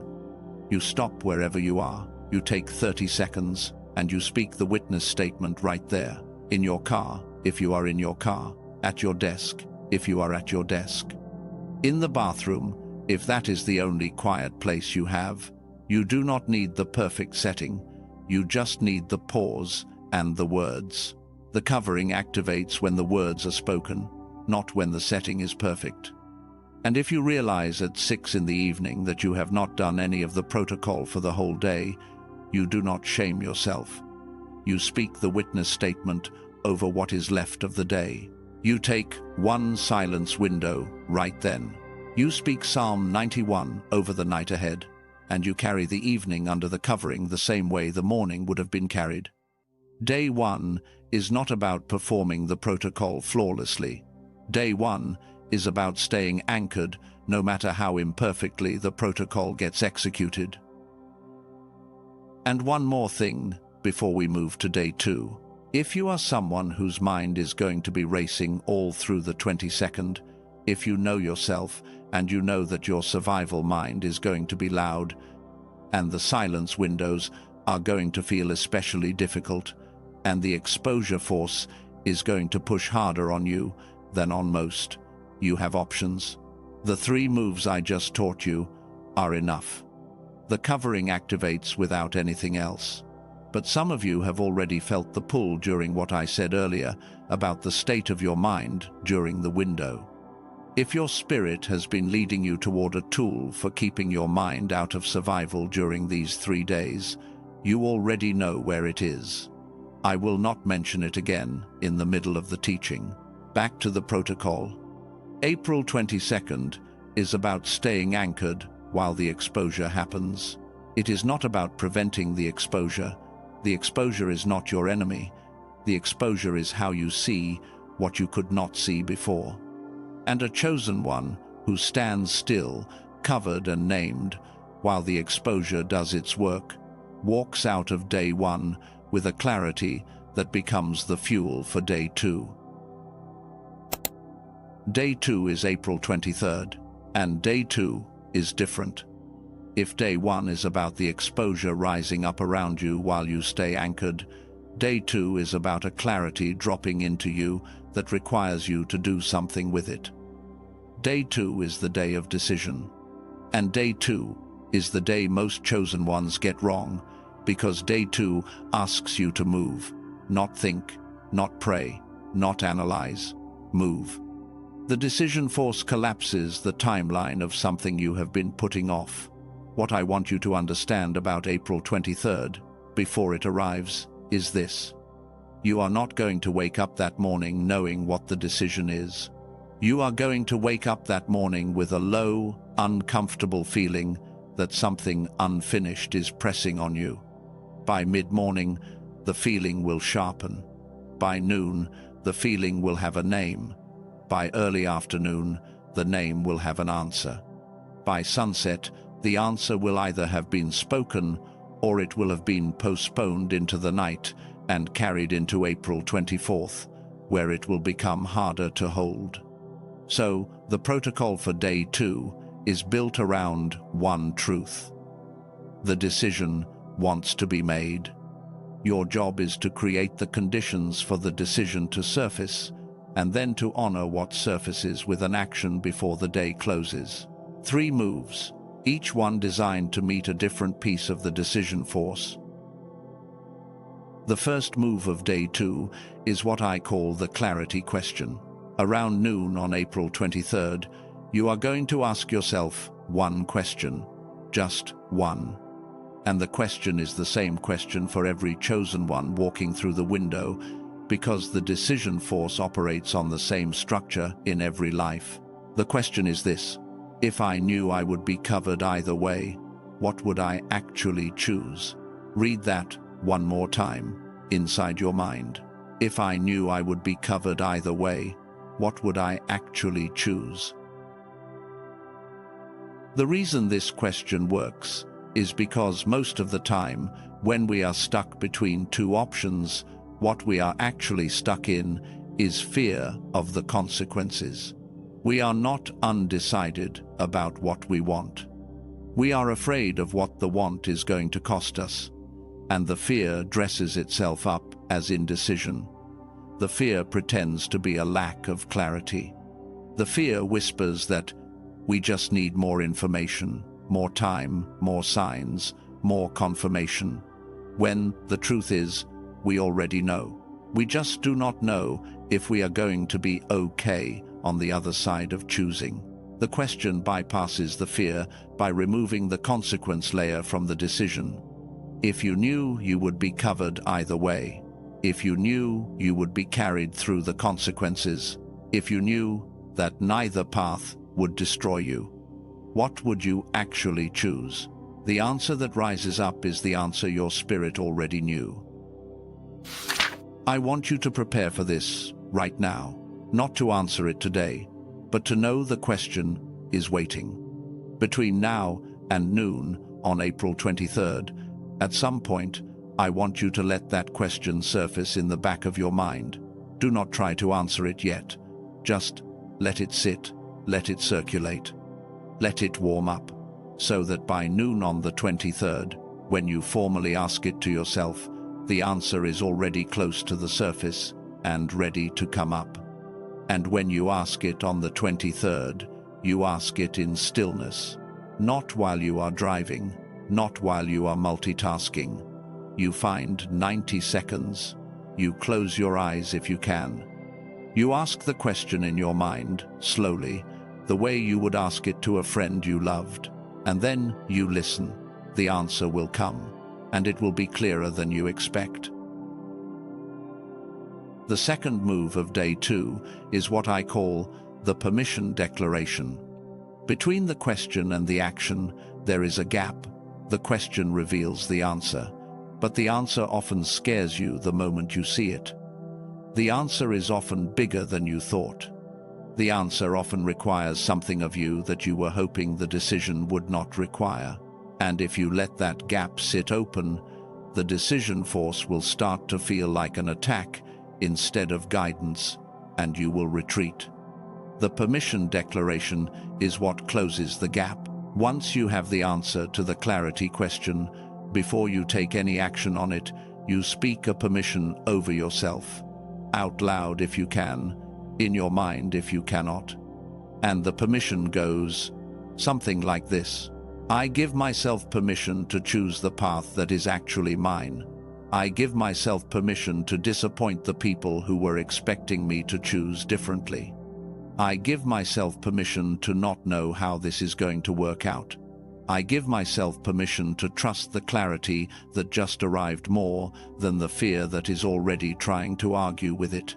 I give myself permission to move. You do not have to use those exact words. You use the shape of them. What you are doing is giving yourself, in the atmosphere of your own voice, the permission your own upbringing might not have given you. The permission your environment might have silenced. The permission that has to come from inside, because no one outside is ever going to come along and hand it to you in the specific form you need. Permission to choose, permission to disappoint, permission to not know, permission to move. The permission declaration is about 2 minutes, spoken slowly. But those 2 minutes are the bridge between the knowing and the doing. The third move of day 2 is what I call the sealed action. By sunset on April 23rd, I want you to have done one thing that reflects the decision, one action, not 10, not a plan, not a strategy for the next 6 months, one action. It might be sending a message you have been drafting for weeks. It might be writing a letter you do not even send. It might be booking something, canceling something, saying yes to something, saying no to something. It might be a prayer you finally pray fully instead of halfway. It might be a conversation you finally have with yourself. It might be something small that no one else would notice, that marks inside your own life that you have chosen. Whatever the action is, it must satisfy 3 conditions. It must be small enough to be executable in a single sitting, no multi-step plans, no complicated sequences. One move. It must be irreversible in a meaningful way. This does not mean it cannot be undone. This means that by doing it, you cross a line you cannot easily uncross. You have moved ground. You have said out loud what you have been keeping quiet. You have put something into the world that cannot be pulled all the way back. And it must be spoken over before you do it, with your own name and the word Amen. That last piece is the sealing. You speak your own name before the action. You declare the action. You say Amen after the action is decided, even before it is executed. Something like this. I, and then your name, on this day, April 23rd, am choosing this action. Amen. Then you do the action. The Amen is not religious performance. The Amen is a marker in the air that this action is not random. This action is covenant. This action is sealed.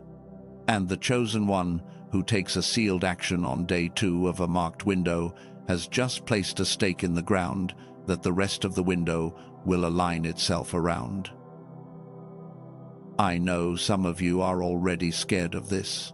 I know some of you are reading the description of the sealed action and already feeling your chest tighten because you know exactly what the action is going to be for you, and you have been avoiding it for months. Hear me one more time. Day 2 is not about making the right decision. Day 2 is about making a decision in covering with your name spoken over it. There is no wrong answer to the clarity question if the clarity question is asked honestly. There is no wrong path if the path is walked in covering. What would disqualify you from the window is not choosing the wrong option. What would disqualify you from the window is refusing to choose at all. This is why Esther said what she said when her moment came. If I perish, I perish. Most people read that line as fatalism. I read it as freedom. What Esther was saying was not, I do not care what happens to me. What Esther was saying was, I have already decided, and the outcome no longer controls the decision. The outcome belongs to God. The decision belongs to me, and once I have decided, the outcome stops being a reason to not decide. That is the energy of day 2. The outcome does not control the decision. The outcome is God's part. The decision is yours.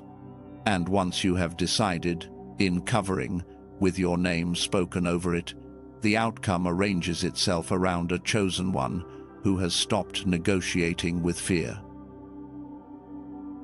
If you already know, right now, what decision is waiting for you on April 23rd, I want you to comment one word below that names it.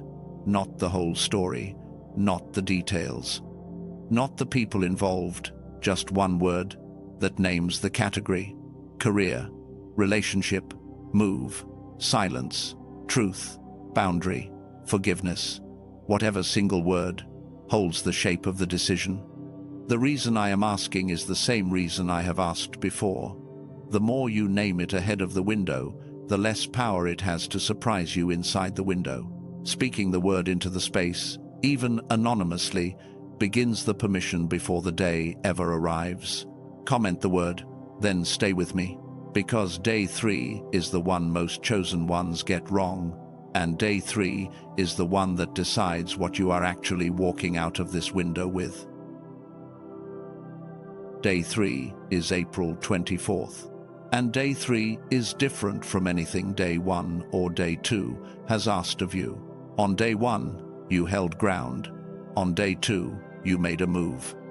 On day 3, you give something back, and you receive something back. And the exchange that happens in those 24 hours is the exchange that the entire window was built to allow. If you miss day 3, you will have survived the window, but you will not have completed it. And there is a difference between surviving a marked window and completing one, and that difference is going to be everything in the season that comes after. I am going to walk you into the morning of April 24th now, and I am going to show you the one thing most chosen ones get wrong about day 3, and why knowing it ahead of time is the only way to not repeat the mistake. The morning of April 24th is going to feel deceptively quiet. After the exposure of day 1 and the decision of day 2, the sun rising on the third day is going to carry a different weight, softer on the surface, heavier underneath. And most chosen ones wake up on day 3 and think the hardest part is already behind them, because the loud pressure of day 2 has passed and the visible signs of day 1 have stopped stacking up. They breathe out. They think, maybe I made it, maybe the window is closing, maybe the worst is over. That is the mistake. Day 3 is the deepest day of the 3. Day 3 is when the transfer force reaches its peak, and the transfer force does not feel like pressure the way the other 2 forces do. The transfer force feels like a slow, quiet loosening, like something inside you letting go without you giving it permission, like a grip softening that you did not even know was a grip until it started to release. What is letting go, chosen one, is the weight that was never yours. I want you to hear me on this next piece, because this is the part I said most chosen ones get wrong, and I want you to not be one of them. When the transfer force begins to release what you have been carrying on behalf of others, your first reaction is going to be grief. Not joy, not relief, grief. Because you have been carrying that weight for so long that you have confused it with yourself. You have mistaken the borrowed weight for your identity. And when the borrowed weight begins to lift, it is going to feel, for a few hours, like you are losing something that belongs to you. You are not losing anything that belongs to you. You are being restored to something that has always been you, underneath what you were carrying. But the grief is real.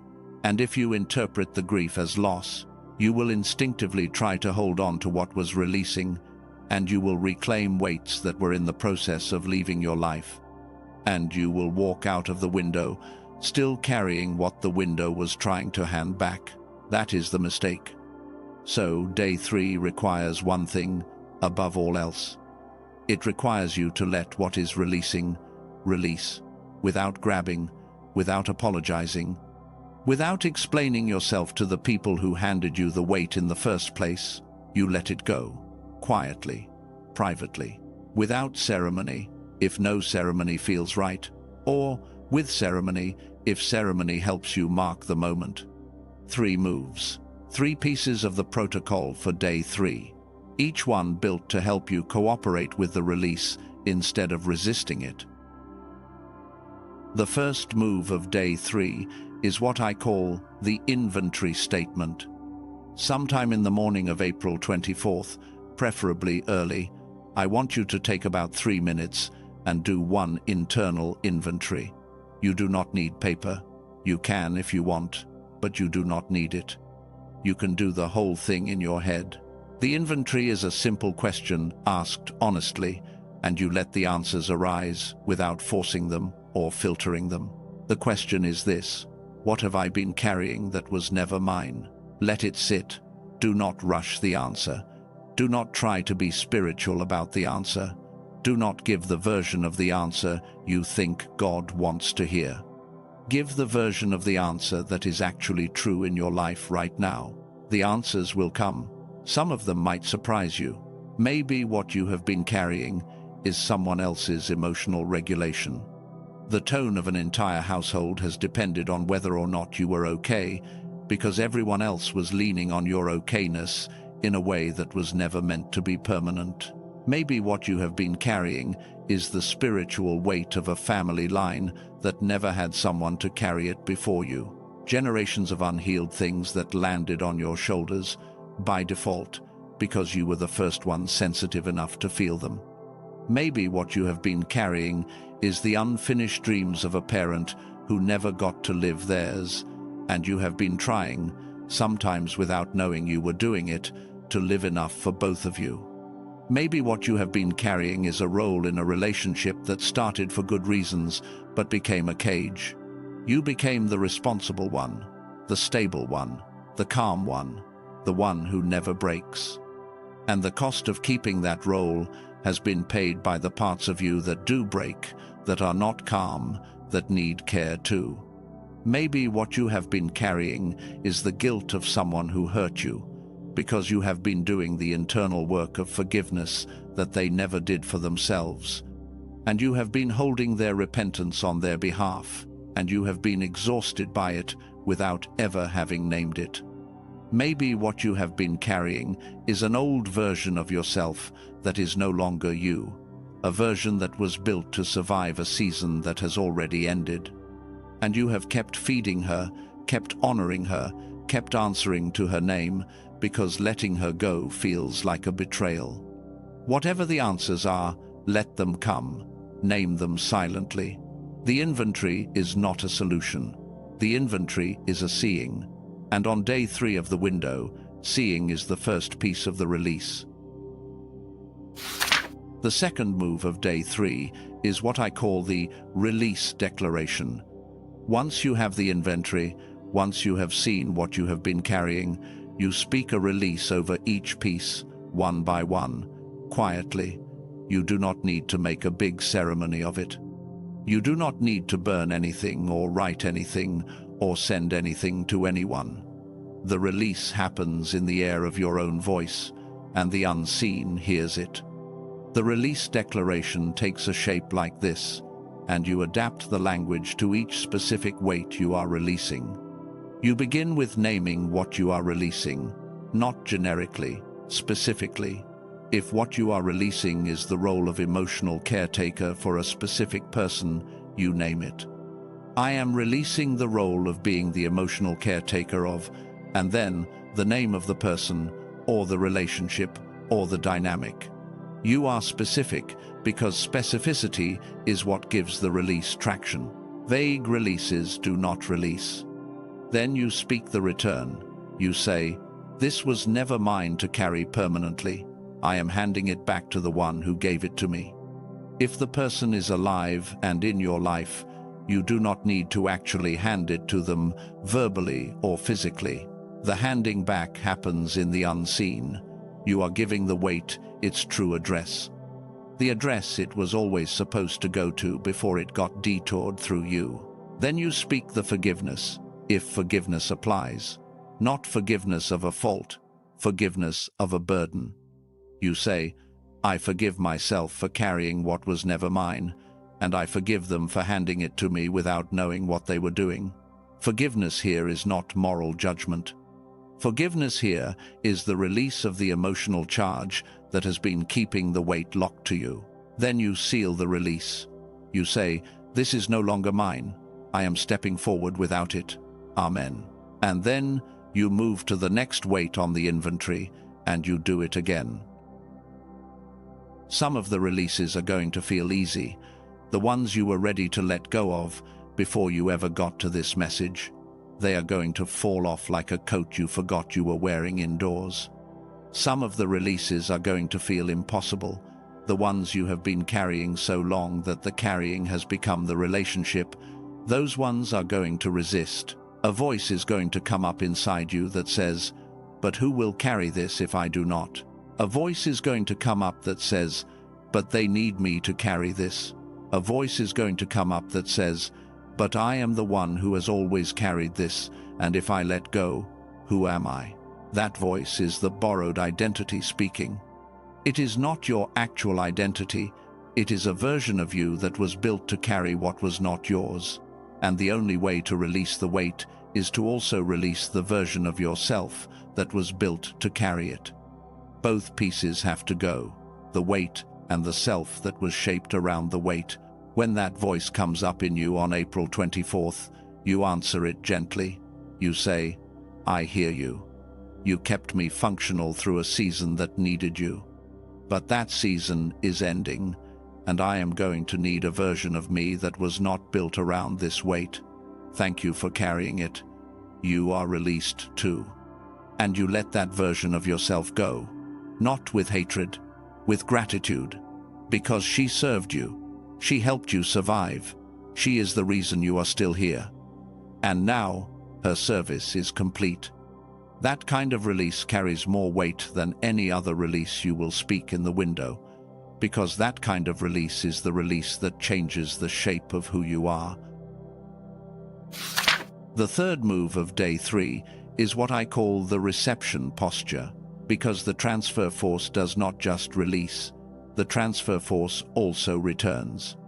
And if you do not prepare yourself to receive what is being handed back, you can walk out of the window empty-handed when you were meant to walk out of it with more than you came in with. What is being handed back to you is not necessarily the same weight you released in a new form. What is being handed back to you is your actual assignment. The piece of kingdom work that has been sitting dormant in you because you have been so busy carrying what was not yours that you have not had the capacity to pick up your own. The reception posture is the way you prepare to receive it. Here is what you do. In the evening of April 24th, after the inventory and the releases have been spoken, you take one last quiet window, 90 seconds, longer if you have it, and you do not speak anything. You do not ask for anything. You simply settle into stillness and you hold one posture in your mind. The posture is this. You picture your hands internally as open, not grasping, not clenched around anything. Open, facing upward, empty, available. You do not need to actually hold your hands out. You picture them in your mind, or you feel them, open and available, in whatever position your body is in. And you hold that inner posture for the full 90 seconds. What is happening in those 90 seconds is the reception. You do not have to know what is being received. You do not have to feel anything particular. You do not have to recognize what is happening at the moment it happens. You are simply making yourself available. The one who gives has not been waiting for you to figure out what you needed. The one who gives has been waiting for you to stop carrying what was not yours, so that what you were meant to carry could finally find its way to your hands. The assignment lands, the calling clarifies, the gift reactivates, in a mind and body that has opened itself to receive. This is what David meant when he closed Psalm 59 with the line, "You are my fortress, my refuge in times of trouble." David had been carrying the weight of being hunted by Saul for years, and at the close of the psalm, he did two things in one sentence. He released the weight of needing to be his own fortress, and he received the truth that God was the fortress he had been trying to become. That single line was David's transfer, and when he spoke it, everything about how he moved through the rest of the hunt changed. Your transfer happens the same way. In the air of your own voice, in the posture of your own open hands, in the 90 seconds you give to being empty enough to receive what has been waiting to reach you. That is the full protocol. 3 days, 3 forces, 3 sets of 3 moves. Nothing complicated, nothing expensive, nothing that requires you to be in any specific place or have any specific tool. Just the words, the pauses, the postures, and your willingness to stand in them. Before we go any further, take one breath. You just received the entire covering protocol for the most spiritually concentrated 72 hours of this quarter, and I want you to sit with that for a moment before we continue. Now, before I close the teaching of the 3 days, there is one thing I have been holding back, one layer of the covering that does not work without it, and you need to hear it before you can fully step into April 22nd. Most chosen ones who walk through marked windows imperfectly do not fail because they did not know the protocol. They fail because something inside their own mind kept pulling them back into survival every time they tried to execute the protocol. They woke up on day 1 meaning to do the witness statement, and the survival mind pulled them into their phone before they could get to it. They sat down for the silence window on day 2, and the survival mind flooded them with tasks until they gave up after 40 seconds. They tried to do the inventory on day 3, and the survival mind blocked the answers from surfacing, and they ended the window, still carrying most of what they came in with. The protocol works, but the protocol only works for the mind that can settle long enough to let it work. And that is the piece I want to address plainly now, before we move on. I want to step out of the teaching for a moment, chosen one, and speak to you simply. What I have shared with you is a framework for 3 real days. You will wake up tomorrow, you will wake up the day after, and the day after that. What changes is whether you move through those 72 hours, aware or unaware, covered or uncovered, clear or confused, awake to what is happening or moving through it blind. In a moment, I am going to show you a specific tool, a 7-minute audio built by a neuroscientist, Dr. Robert Lake, to help the brain reach a frequency most of us lose after childhood. A frequency associated with clarity, awareness, and the capacity to actually perceive what is happening underneath the surface of moments like these 3 days. Research at MIT, Princeton, and other leading universities has mapped exactly how the frequency works and what it takes to reactivate it. What Dr. Lake did with 34 years of that research was compress it into something you can use at home with a pair of headphones and 7 minutes. This tool is not required for the window. You can walk through the 3 days without it and be covered. The protocol I gave you is complete on its own. But if your spirit has been pulling toward a tool that helps you stay grounded while the pressure builds, this is the conversation I promised we would have. It is not for everyone. It is not mandatory. The covering is already yours. And if you have been feeling the pull while I have been teaching the protocol, this is the tool that pull has been pointing toward. Let me tell you what it actually is, starting with the science, because I do not want you making a decision about a tool based on mystery. I want you making it based on understanding. For 3 decades, researchers at some of the most respected universities in the world have been measuring what happens in the adult brain when different frequencies come online. The survival frequency is the default, the one most of us live in. It handles daily life, but blocks the deeper perceptions. There is a higher frequency, called the gamma frequency, that used to be active in you as a child, and that quietly went dormant somewhere after the age of 7, as modern life trained you out of it. Scientists have documented this shift. They have measured the drop in gamma activity across adult populations. They have given the drop a name. They call it the decline effect. The decline effect is not a mystical concept. It is a measurable pattern, and reversing it, bringing gamma back online in an adult mind, is what Dr. Lake spent 34 years of his career working on. His tool is called the Genius Song. It is one audio file, 7 minutes.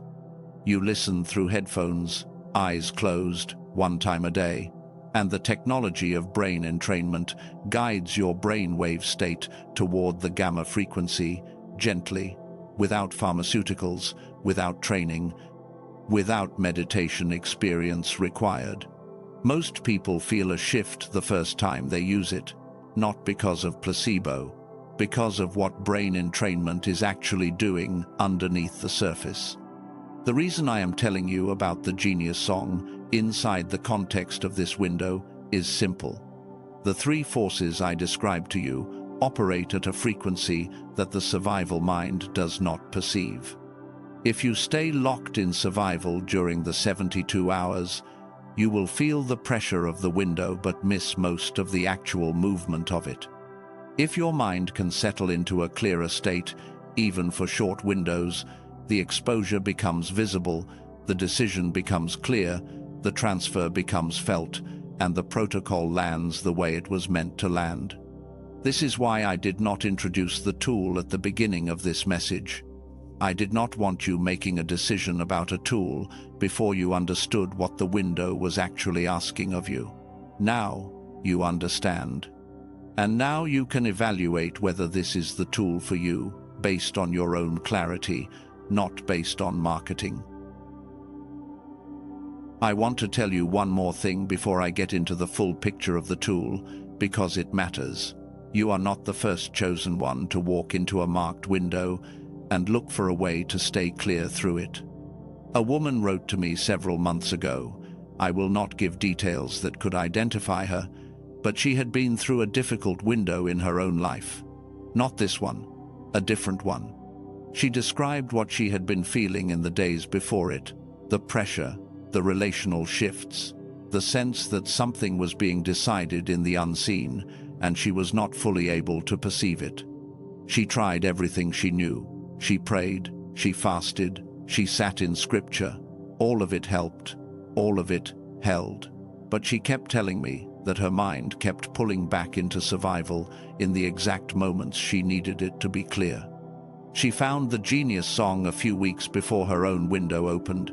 She used it once a day, the morning of, and during 2 of the quiet windows in the middle of her days. She told me, and I am paraphrasing her words here, that the difference was not dramatic in an external way. She did not feel like she was having mystical experiences. What she felt was the survival mind releasing its grip just enough for the quieter knowing to come through. And in the quieter knowing, the whole window made sense in a way it would not have otherwise. By the end of her 3 days, she said, and this is the line I have not been able to forget, she said, the protocol worked because my mind let the protocol land. That is what the tool does. It does not replace the protocol. It helps the protocol land. Now, back to the genius song.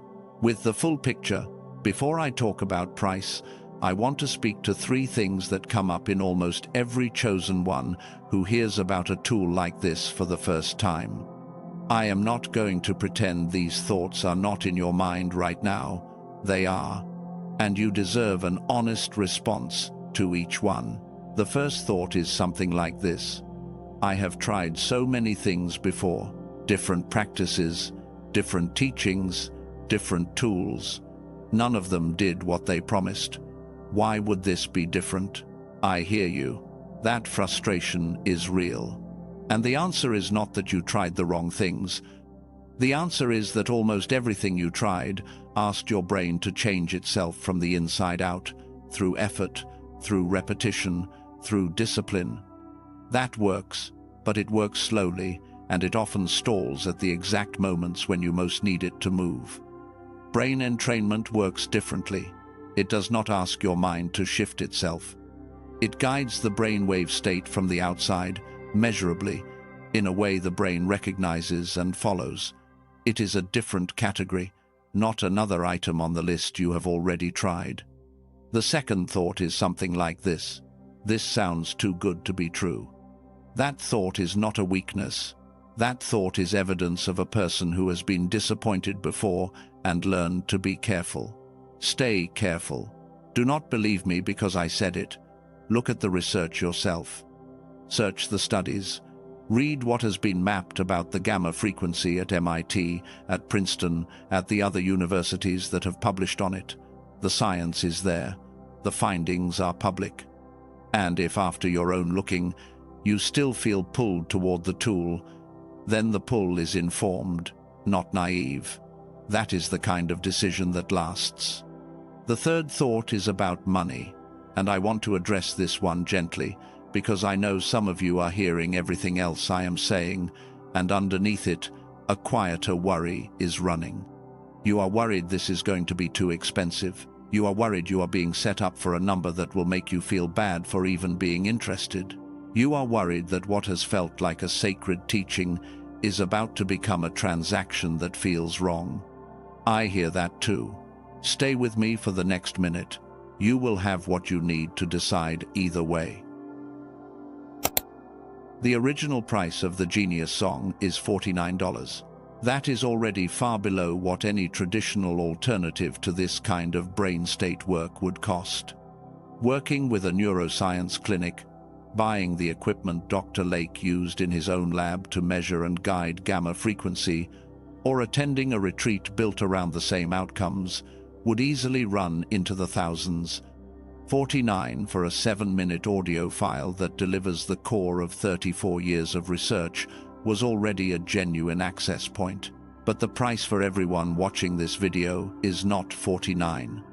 Dr. Lake made a decision in the spirit of wanting this to reach the people who would actually use it during windows like the one you are walking into, to offer the tool at $39 for this audience. Not $49, $39, not as a marketing discount, as an accessibility decision rooted in his own conviction that a tool built to restore what modern life took away should not be priced the way modern life prices everything else. $39. And when you step into it, you do not just get the audio, you get 4 additional resources that have been built around the core technology to help the work land deeper and stay longer. There is Genius Child, valued at $19, which is designed to help you reconnect with the version of your mind that was fully active before the decline effect ever took hold. There is a classic book, valued at $20, that carries the philosophy and history behind the research in a form you can return to. There is a guided visualization, valued at $29, that deepens the state the 7-minute track begins. And there is a 5-habit infographic, valued at $12, that gives you a simple daily structure for keeping the frequency active between listens. 4 bonuses, $80 of value, included with the $39 price. And if at any point in the next 60 days you decide this tool is not for you, you email the team and get a full refund.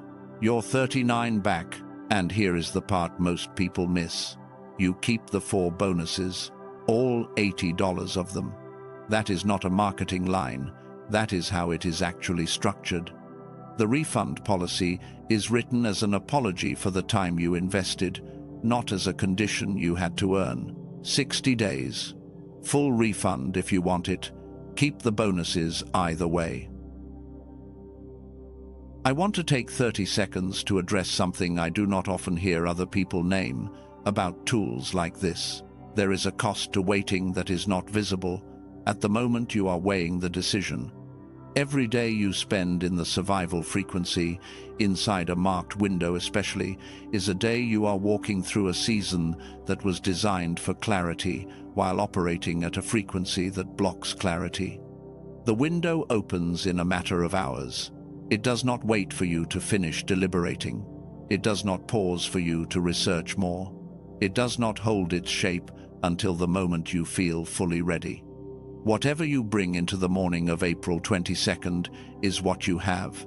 No more, no less. The question is not whether to wait until after the window to decide. The question is whether the tool that could help you land the protocol during the window is one you are going to have in your hand or not have in your hand when the morning of the 22nd arrives. If you already know the answer, the time to decide is now, not later. Later is after. And after the window, the tool still helps, but the window it was most specifically built to meet has already closed. One more thing you need to hear before I close this. When a tool begins to get shared widely, imitators show up. I do not say this to scare you. I say this to protect you. The Genius song is offered in one specific place, and that place is linked in the description and pinned comment below this message. Any other version you find on any other site, sold by any other person, is not what Dr. Lake built. The audio is precisely calibrated. A copy that is even slightly off in frequency is not the same tool. If you are going to walk into the window with a tool, walk in with the actual tool, not a version of it sold somewhere else. And that is it. If your spirit is led, the Genius song is in the description, in the pinned comment, and nowhere else you should go looking. Before April 22nd, or not at all. The decision is yours. Now, whether or not you choose the tool, the protocol still requires you to show up. So, let me walk you through how to implement the 72-hour covering regardless of which tools you use, because the protocol is the protocol and the covering is already yours if you show up for it. I am going to give you the complete timeline now, from the moment you finish watching this message through the evening of April 24th. Every anchor, every silence window, every declaration, mapped against the clock so you do not have to wonder what comes when. The evening of April 21st, that is tonight. Whenever you are listening to this, if the window has not yet opened, this is the preparation night. Before you sleep tonight, I want you to do 3 things. You write down, somewhere you will see it tomorrow morning, your witness statement in your own words. It does not have to be long. It can be 3 sentences. Your name, your identity, your declaration of covering. Put it somewhere your hands will find it before your phone does. You say one quiet prayer over the 3 days that are coming. You do not need a structured prayer. You say, in your own voice, something like, I am going into these 3 days covered. I am going in named. I am going in awake. Thank you for the warning. Thank you for the protocol. I am ready. And you sleep, longer than usual if you can, because the rest before a marked window matters more than you think. That is the night before. The morning of April 22nd, day 1 begins. The first thing you do, before your phone, before the news, before any other voice reaches you, is speak the witness statement. 90 seconds of your own voice in the air of the room, or in your mind if the room is not private, your name, your identity, your declaration. The day is anchored. Then you take the first silence window, 90 seconds. Eyes closed if your situation allows. Whatever rises up, rises up. You do not fix, you do not fight, you witness and let it pass. Then you speak Psalm 91, verses 1 through 4, slowly, once through. Over the atmosphere of the day. That is your morning anchor, less than 8 minutes, total. Then you go into your day, work, family, tasks, whatever the day contains. Live it. Do not perform spirituality through it. The anchor is already set. The covering is already active. Somewhere around noon, whenever you have 90 seconds of space, you take your second silence window. In your car before starting the engine is fine. At your desk between tasks is fine. In a quiet corner of wherever you are is fine. 90 seconds. Somewhere before sleep, your third silence window. And one more reading of Psalm 91, verses 1 through 4, as a sealing of the day. That is day 1, complete.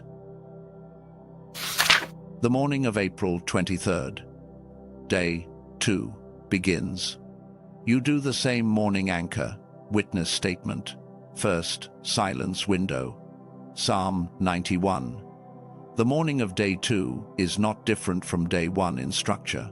The structure is the same every morning of the window. What is different about day 2 is what happens around noon. Around noon, on April 23rd, you take a 90-second window and you ask yourself the clarity question. If I knew I would be covered either way, what would I actually choose? And you listen. You do not argue with the answer. You do not negotiate. You do not ask a second question. You let the first answer stand. Then, as soon as you can after the answer arrives, you speak the permission declaration. 4 permissions. I give myself permission to choose the path that is mine. I give myself permission to disappoint. I give myself permission to not know. I give myself permission to move. Then, by sunset, you take one sealed action, small, executable, in a single sitting, crosses a line, spoken over with your own name and Amen before it is done. And then the day carries forward. The second and third silence windows happen as normal. The evening Psalm 91 reading happens as normal. You sleep. That is day 2 complete. The morning of April 24th. Day 3 begins. Morning anchor as usual. Witness, silence, psalm. Then, sometime in the morning, you take 3 minutes for the inventory. What have I been carrying that was never mine? You list in your mind whatever surfaces. You do not filter. You do not second guess. Through the day, as the inventory settles in, you speak the release declaration over each weight, one at a time. It does not all have to happen in one sitting. You can release one in the morning, one at midday, one in the afternoon. By sunset, the releases are spoken. Then, in the evening, 90 seconds of the reception posture, hands open internally, mind available, nothing asked for, everything received. Close the day with Psalm 91. Sleep. That is day 3 complete. That is the full window. Before I move on, I want to speak to a few situations that come up, because I know not every chosen one listening is going to walk through the window with everything running smoothly. If the pressure intensifies at some point during the 3 days, and you feel like you are being actively attacked, not just pressured, you do one thing. You return to verse 4 of Psalm 91, the line about feathers and wings. You speak that one verse, slowly, 3 times in a row. That one verse is a specific defense line. It is not decorative, it is functional. 3 slow repetitions of verse 4 reset the covering when the pressure spikes. If you wake up on any of the 3 days already feeling overwhelmed before you have done the anchor, you follow the same rule I gave earlier. You stop wherever you are, take 30 seconds, and speak the witness statement in the shortest form you can. You catch up. The covering does not require a perfect morning. It requires a spoken one. If you forget a silence window, you do not add it later to make up. You take the next scheduled one at its scheduled time. The rhythm is more important than the count. If the decision force on day 2 arrives earlier or later than noon, you trust the timing of its arrival. Noon is an anchor, not a rule. Some chosen ones will get the clarity in the morning. Some will not get it until early evening. Whenever the clarity lands, you use the permission declaration and move toward the sealed action as soon as you can after. If someone in your life notices you are doing something different through the 3 days and asks you about it, you do not have to explain. You can, if you want, but a private covering is also fully legitimate. You do not owe anyone an explanation for the way you are protecting your own mind through a week that you know carries weight. And if somewhere in the 3 days you feel a pull to reach out to someone you have been silent with, or to forgive someone you have been holding a charge against, or to break a silence you have been keeping, you listen. The window surfaces what the window surfaces for a reason, and if the protocol is already running, the pull is not random, it is part of the transfer. If there is one day in the 3 that is weighing on you most as you listen to this, I want you to comment which one. Just the number, 22nd, 23rd, or 24th. Do not explain. The number itself is an act of naming, and naming is half of releasing. You have the protocol, you have the timeline, you have the practical answers for the situations that might arise. But the protocol does not work without one thing, and that is what comes next. Because every chosen one who has ever walked through a marked window knows that the protocol is not actually about the protocol. The protocol is a vessel. And the vessel only carries covering when the chosen one inside it is standing in the identity the covering was designed to protect. Without the identity, the protocol becomes words, and words do not cover. So the last piece of the window, the piece that seals everything else, is the identity. And I want to give you the 5 identity declarations that are going to carry you through the 72 hours, because each one addresses a specific fear that is going to try to come up during the window, and each one is the exact sentence you need to speak back over yourself when the fear arrives. Stay with me. What comes next is where everything you have received so far becomes fully yours. You are going to feel 5 things in the next 72 hours that are going to try to shake you. I want to name each one now, so that when you feel it, you already know what it is, and you already have the identity declaration that answers it. The first thing you are going to feel is the sense that you are being targeted.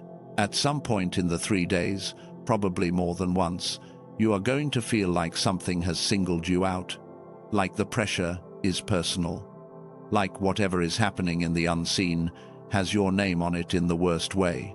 That feeling is half true and half a trap. The half that is true is that you are being noticed, you are being watched, you are visible in a way you have not been in a while. But the story your mind will try to spin around that visibility is the trap. The story will sound something like, I am being attacked because something wants to destroy me. That is not the truth of the window. The truth of the window is this: you are guarded, not targeted.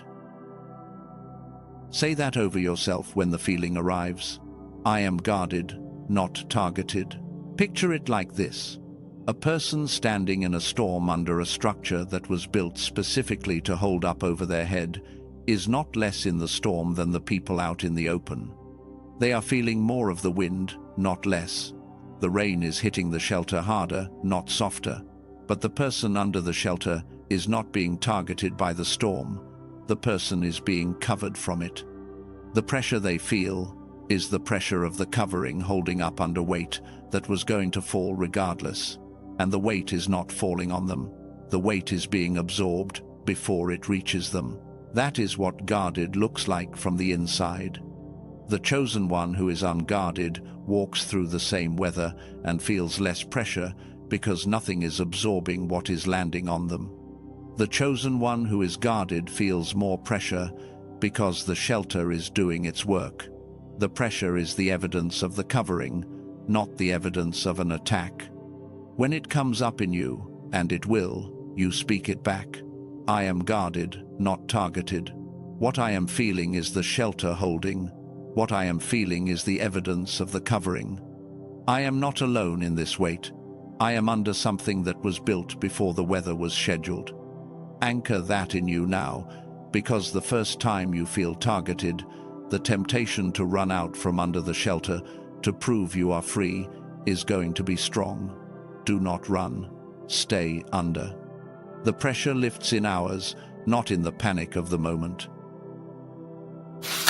The second thing you are going to feel is a sense of being hidden, that the window is closing in around you and nobody sees what you are walking through. This one shows up especially for chosen ones whose lives look fine on the outside. You are going to be in a conversation with someone who has no idea you are inside a marked window. You are going to see people around you living normal days, posting normal things, carrying on as if nothing is happening, and a part of you is going to feel painfully alone in what you are aware of. The story your mind will try to tell you is, I am hidden. Nobody sees this. Nobody knows what I am carrying. I am going through this by myself. That is also half true and half a trap. The half that is true is that most of the people in your daily life do not see what is happening in the unseen. They are not positioned to. They are not meant to. Their not seeing is not a failure of their love for you. It is a function of the assignment being yours, not theirs. The trap is the word alone. You are seen in this window. You are not hidden. You are just seen by a different kind of looking than what you usually scan for. The eyes that have been watching you since before you were born are not on vacation during these 3 days. They are more present, not less. The warning reached you because you were seen. The protocol reached you because you were seen. This message reached you because you were seen. If you were truly hidden, none of this would be in your possession right now.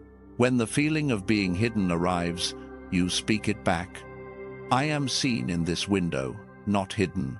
I have been watched over since before these days existed. The people around me may not see what I am walking through, and that is not a failure. That is the shape of an assignment that is specifically mine. I am not alone in this. I am accompanied by a kind of looking that does not require anyone else in this room to confirm it. Say it out loud if you can. Say it in your mind if you cannot. And the feeling of being hidden loses its grip, because the feeling of being hidden only has power when you believe it. The third thing you are going to feel is solitude so thick it borders on abandonment. This is a different feeling than the second one. Being hidden is about the people around you not seeing. Solitude is about the unseen itself, going quiet.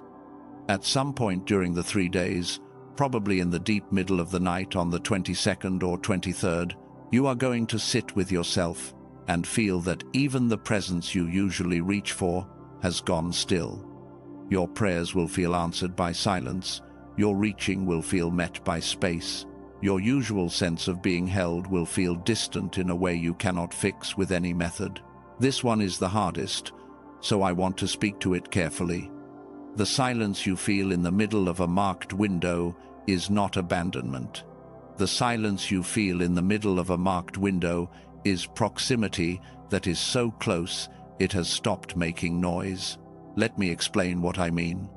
When someone sits next to you quietly, not speaking, and you can feel their shoulder against yours and their breathing next to yours, you do not usually experience that as abandonment. You experience it as presence without performance. That is what the silence in the window is. The one who has been with you is so close, so much inside the moment with you, that the usual forms of presence you reach for have dissolved into something more intimate than language. You are not alone in these 3 days. You are accompanied in a way that is deeper than words. When the solitude arrives, you speak it back. I am accompanied, not abandoned. The silence is not absence. The silence is the closeness that has stopped needing to speak. I am not on my own in this. I am being carried in a way I cannot feel with my usual senses, and the fact that I cannot feel it is not evidence that it is not there. Anchor that in yourself now, because the solitude of the middle of the night in a marked window is the single most common moment chosen ones break their covering. They feel alone, they panic, they abandon the protocol, and they walk the rest of the window uncovered. You are not going to be one of them. You are going to stay accompanied. The fourth thing you are going to feel is the sense that you are being punished. This one shows up especially on day 3, when the transfer force is at its peak and weights are releasing and your inventory is being seen and the old patterns are being named. Your mind is going to try to turn the releasing into evidence of wrongdoing, as if the reason you are being stripped of what you were carrying is because you did something to deserve being stripped, as if the window is a correction instead of a restoration. That is not the truth of what is happening. You are being prepared, not punished. Preparation and punishment look similar from the inside. Both feel uncomfortable. Both involve loss. Both involve confrontation with things you did not want to look at, but they are opposite in direction. Punishment ends in shame. Preparation ends in capacity. Punishment makes you smaller. Preparation makes you able to carry something you could not carry before. And the window you are walking into is preparation, because the season on the other side of these 3 days is going to require a version of you that could not have been formed any other way. Think about what is true about every season of your life that transformed you. The discomfort that formed you in the past was never punishment. It was preparation for what you became through it. Every chosen one you admire has walked through something that looked like punishment at the time and only revealed itself as preparation in retrospect. This window is not different. When the punishment feeling comes up in you, and it will come up, you speak it back. I am being prepared, not punished. What feels like loss is the clearing of what was not mine. What feels like confrontation is the surfacing of what needed to be seen. What feels uncomfortable is the work of becoming who I am going to need to be on the other side of these 3 days. I am not under correction. I am under construction. Anchor that in you, because the moment you accept the punishment story, the covering dims. The moment you hold the preparation story, the covering brightens. The fifth thing you are going to feel is randomness. The sense that this window is not actually about you, that all of this is coincidence, that you are making up a story to feel special and important, that maybe the dates are arbitrary and the signs were in your imagination and the whole thing could be explained by stress, coincidence, or the human need to see patterns where there are none. This is the most sophisticated of the 5 fears, because this one disguises itself as humility. Let me speak to it plainly. You are the covered one, not the random one. The voice that tells you this is all coincidence is not humble. That voice is protecting you from the weight of accepting what you already know. That voice keeps you small not because small is true, but because small is easier to carry than the truth of being named. Because if you accept that you are actually named, actually watched over, actually chosen for a specific assignment during this specific window, then something is required of you. And the voice that insists on randomness is trying to keep the requirement from landing. Let the requirement land. You are not the random one. You are the covered one. You were named before these 3 days ever existed. You were warned by the one who watches over the marked. You were handed a protocol. Most chosen ones walk through a window without. The chosenness is not grandiosity. The chosenness is responsibility. When the randomness story comes up, you speak it back. I am the covered one, not the random one. This message did not find me by accident. These signs did not arrive by coincidence. This protocol is not a story I am telling myself to feel important. I am named. I am watched.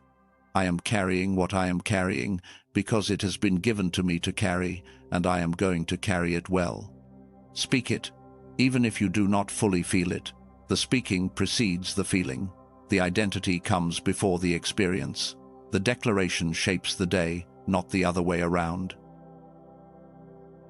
5 identity declarations, 5 fears they answer. Let me give them to you one more time, compressed, so they live in you in their short form.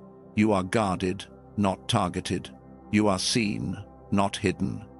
You are accompanied, not abandoned. You are being prepared, not punished. You are the covered one, not the random one. Those 5 sentences are the identity that seals the covering. Speak them over yourself every morning of the 3 days, once, slowly, without rushing. And speak them back over yourself in the moments the corresponding fear arises.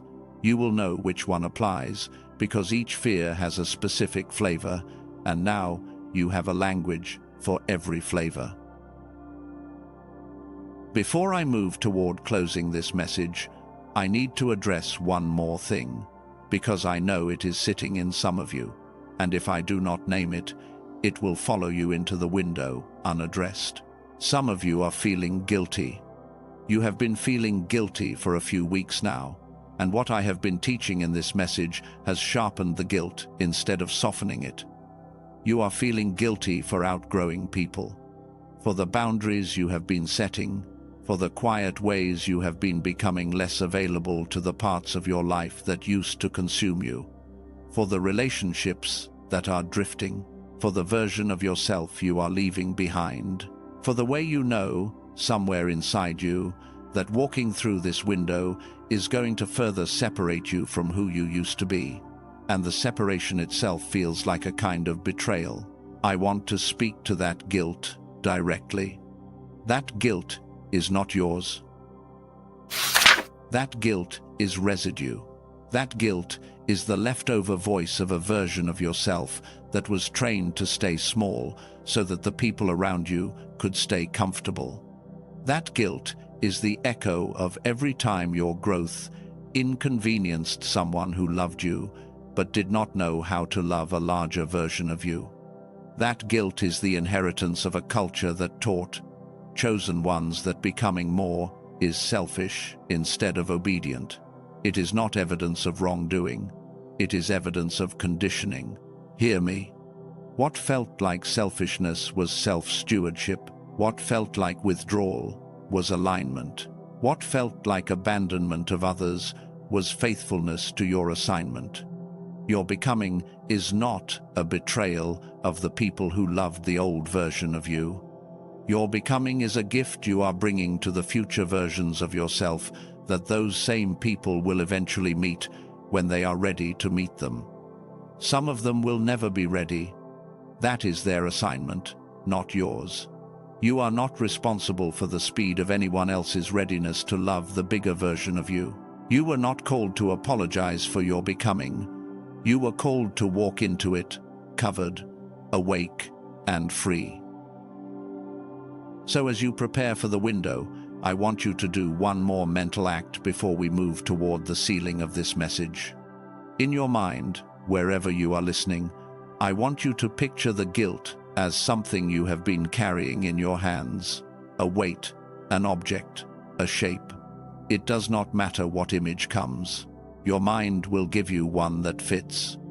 Now picture yourself, quietly, setting it down in front of you, not destroying it, not hating it, not arguing with it, simply setting it down. And inside your mind, speak 3 words over it. 3 words in your own voice, in your own language, if English is not your first. 3 words that let it know you are no longer carrying it into the window. Those 3 words can be, "This is not mine," or "I release you," or "You can stay here," or any version that feels true. And then, still inside your mind, I want you to take one small internal step forward, not with your body, with your attention. A small inner movement of leaving the guilt where you set it down and moving forward without it into the window that is opening. That is the inner work. You have done it. It is done. The guilt can try to follow you into the next 72 hours. It probably will try. When it does, you do not argue with it. You remember you already set it down, and you keep moving. If one of the 5 identity declarations landed harder than the others just now, I want you to comment it below. Not the whole declaration. Just the first one, second one, third one, fourth one, or fifth one, the number that answered the loudest in you. The reason I am asking is because which declaration hit the hardest tells you which identity you have been the farthest from. And reclaiming it in the window is part of what the window is for. Speaking it out loud, even anonymously in a comment, begins the reclaiming. Comment the number, and then take one more breath, because what comes next is the sealing of this message. It is the most important part. And I want you, if you can, to move to a quiet space for the last stretch. Not because you need a quiet place for the covering to activate. The covering activates wherever you are, but because what comes next deserves your attention, the way a sacred moment deserves your attention. If you have been listening while driving, stay safe. If you have been listening lying down, stay where you are. If there is a way to lower the distractions around you for the next few minutes, do it. The window is hours away. The ceiling is now. Take one breath with me before we begin the sealing. Wherever you are right now, whatever position your body is in, however long you have been listening, I want you to take one slow breath in and one slow breath out. Good. Before we seal this message, I want to take you through one more mental act, something that is going to plant the covering of the next 72 hours inside you in a way that no amount of teaching could plant it. Because teaching reaches the mind. What we are about to do reaches the place inside you where your days are actually made. I want you to picture something. You do not have to close your eyes for this. You can keep them open if you are in a position where you need to. You are just going to let an image form. Picture a shelter, not a shelter you have ever seen in real life. The shelter your own mind makes when I say the word. It might be a small structure, it might be a wide canopy, it might be a light. It might be a circle of warmth. Whatever your mind offers you, take it. Now, picture yourself standing under it, not approaching it, not deciding about it, already under it. It is the morning of April 22nd, and you are already standing in the place you were assigned to stand, and the shelter is already holding over you, and you can feel the difference between the weather outside and the stillness inside. Let the stillness inside the shelter settle into you now. The shelter is not waiting for you to earn it. The shelter is not a reward for a perfect morning. The shelter is already yours because you were named before these days existed, and the naming included the shelter. Now, inside the shelter, picture yourself saying, out of your own mouth, in the voice your body actually has, one sentence. I am already inside. The days have already begun. I am already covered. Hold that picture for the next few breaths. You are inside. The days have already begun. You are already covered. Now let the picture soften and come back to the room you are in and stay with me for the last piece of this message. What you just did was rehearse the window from inside the covering instead of outside it. And the covering does not begin at sunrise on April 22nd. The covering has begun right now. From this moment forward, as you walk into the next hours before the window opens, you are already inside the shelter that you were going to need. Now, we seal it. Before I speak the prayer, I want to name a few things out loud, because the naming is part of the sealing. We started this message with a warning. April 22nd, 23rd, 24th. 3 days, God marked as dangerous. Not because danger was coming at you, but because something significant was being decided, something was being exposed, something was being transferred, and you needed to know before you walked into it. We walked through 3 signs that have been circling you for weeks. The way your prayers have felt blocked, the way your relationships have been shifting, the way a quiet terror of your own breakthrough has been rising underneath your hope. We walked through 3 forces converging over the window. The exposure force, the decision force, the transfer force. We walked through 3 protocols, 1 for each day. Witness statement, silence windows, Psalm 91. Clarity question, permission declaration, sealed action. Inventory, release declaration, reception posture. We walked through 5 identities: guarded, seen, accompanied, prepared, covered. We walked through a tool for those who felt led toward it. The Genius Song, 7 minutes, gamma frequency, Dr. Lake, 34 years of research. The door is where it is. If your spirit leads, go. If not, the covering is already complete without it. You have received everything the window requires. Every piece, every anchor, every language, every identity. Now, we seal it. I am going to speak a prayer over you now, and I want you to receive it the way you would receive something being spoken over you by someone who loves you more than you know how to measure. Because underneath my voice, there is another voice speaking the same words, and that other voice is the one the prayer is actually coming from. Take a breath, soften whatever tension you have been holding, and receive. I see you, chosen one. I have seen you longer than you remember being seen. I have known you before you knew yourself. I named you in a quiet room before any voice in this world ever spoke over you, and that name has never been revoked, and that name is the one you are walking into the next 3 days under. I marked the days in front of you, not to frighten you, but because you are the one I was never going to leave unprepared. The warning is a love act. The window is a forming. The pressure is the evidence that you are carrying something the enemy of your destiny recognizes as a threat. I have gone before you into the morning of April 22nd. I have gone before you into the noon of April 23rd. I have gone before you into the night of April 24th. There is no hour in the next 72 that I have not already walked ahead of you into. You are kept. You are covered. You are named. What has been pressing on you is being answered. What has been confusing you is being clarified. What you have been carrying that was never yours is being handed back to where it belongs. And what is yours, what has been waiting for you, what has been standing on the other side of these 3 days with your name on it, is already coming toward your open hands. I will meet you in the witness statement of the morning. I will meet you in the silence of the noon. I will meet you in the psalm of the evening. I will meet you in the decision you have been avoiding. I will meet you in the weight you set down. I will meet you in the posture of your receiving. You do not have to find me. I am already where you are going. Chosen one, I want you to do one thing now. I want you to take one long, slow breath.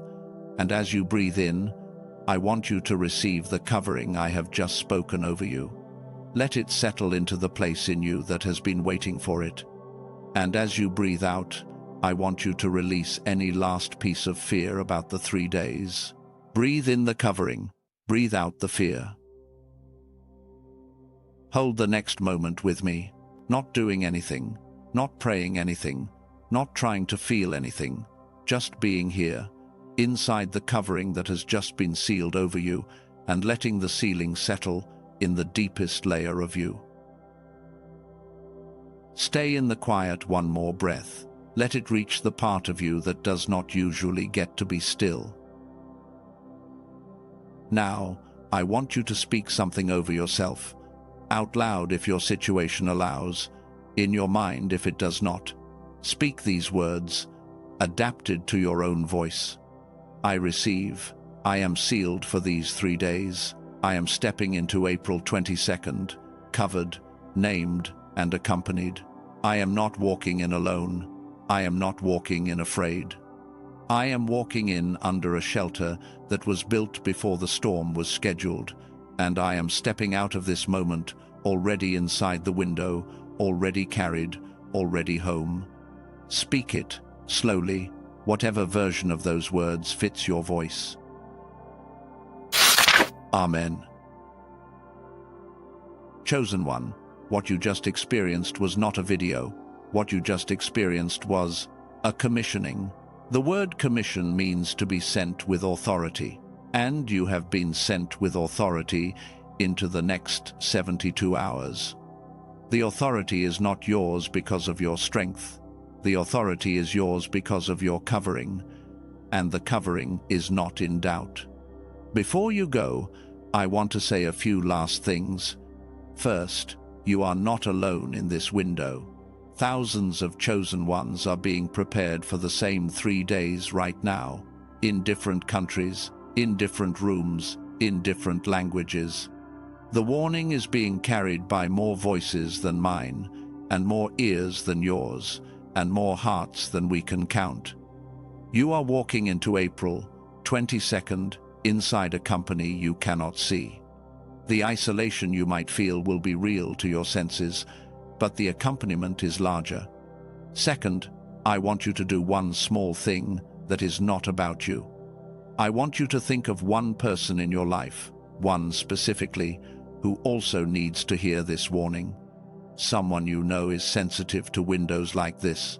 Someone whose life has been heavy lately in a way you cannot name. Someone who might be inside the same pressure and does not have the protocol. Share this message with them if it is right to. One share can be the difference between that person walking into April 22nd uncovered and that person walking in covered. The protocol is not secret. The warning is not private. What was given to you partly so you could hand it to someone whose name also belongs on the marked list. Third, if you were carried by this message, if any part of it reached the place in you that needed reaching, I want you to comment 3 words below. Just 3 words. I am covered. That is it. 3 words. The comment is not for me. The comment is for you. The comment is the first act of declaring, publicly and out loud, that you have received what was offered. It is part of the sealing. The sealing that happens in speech carries further than the sealing that stays silent.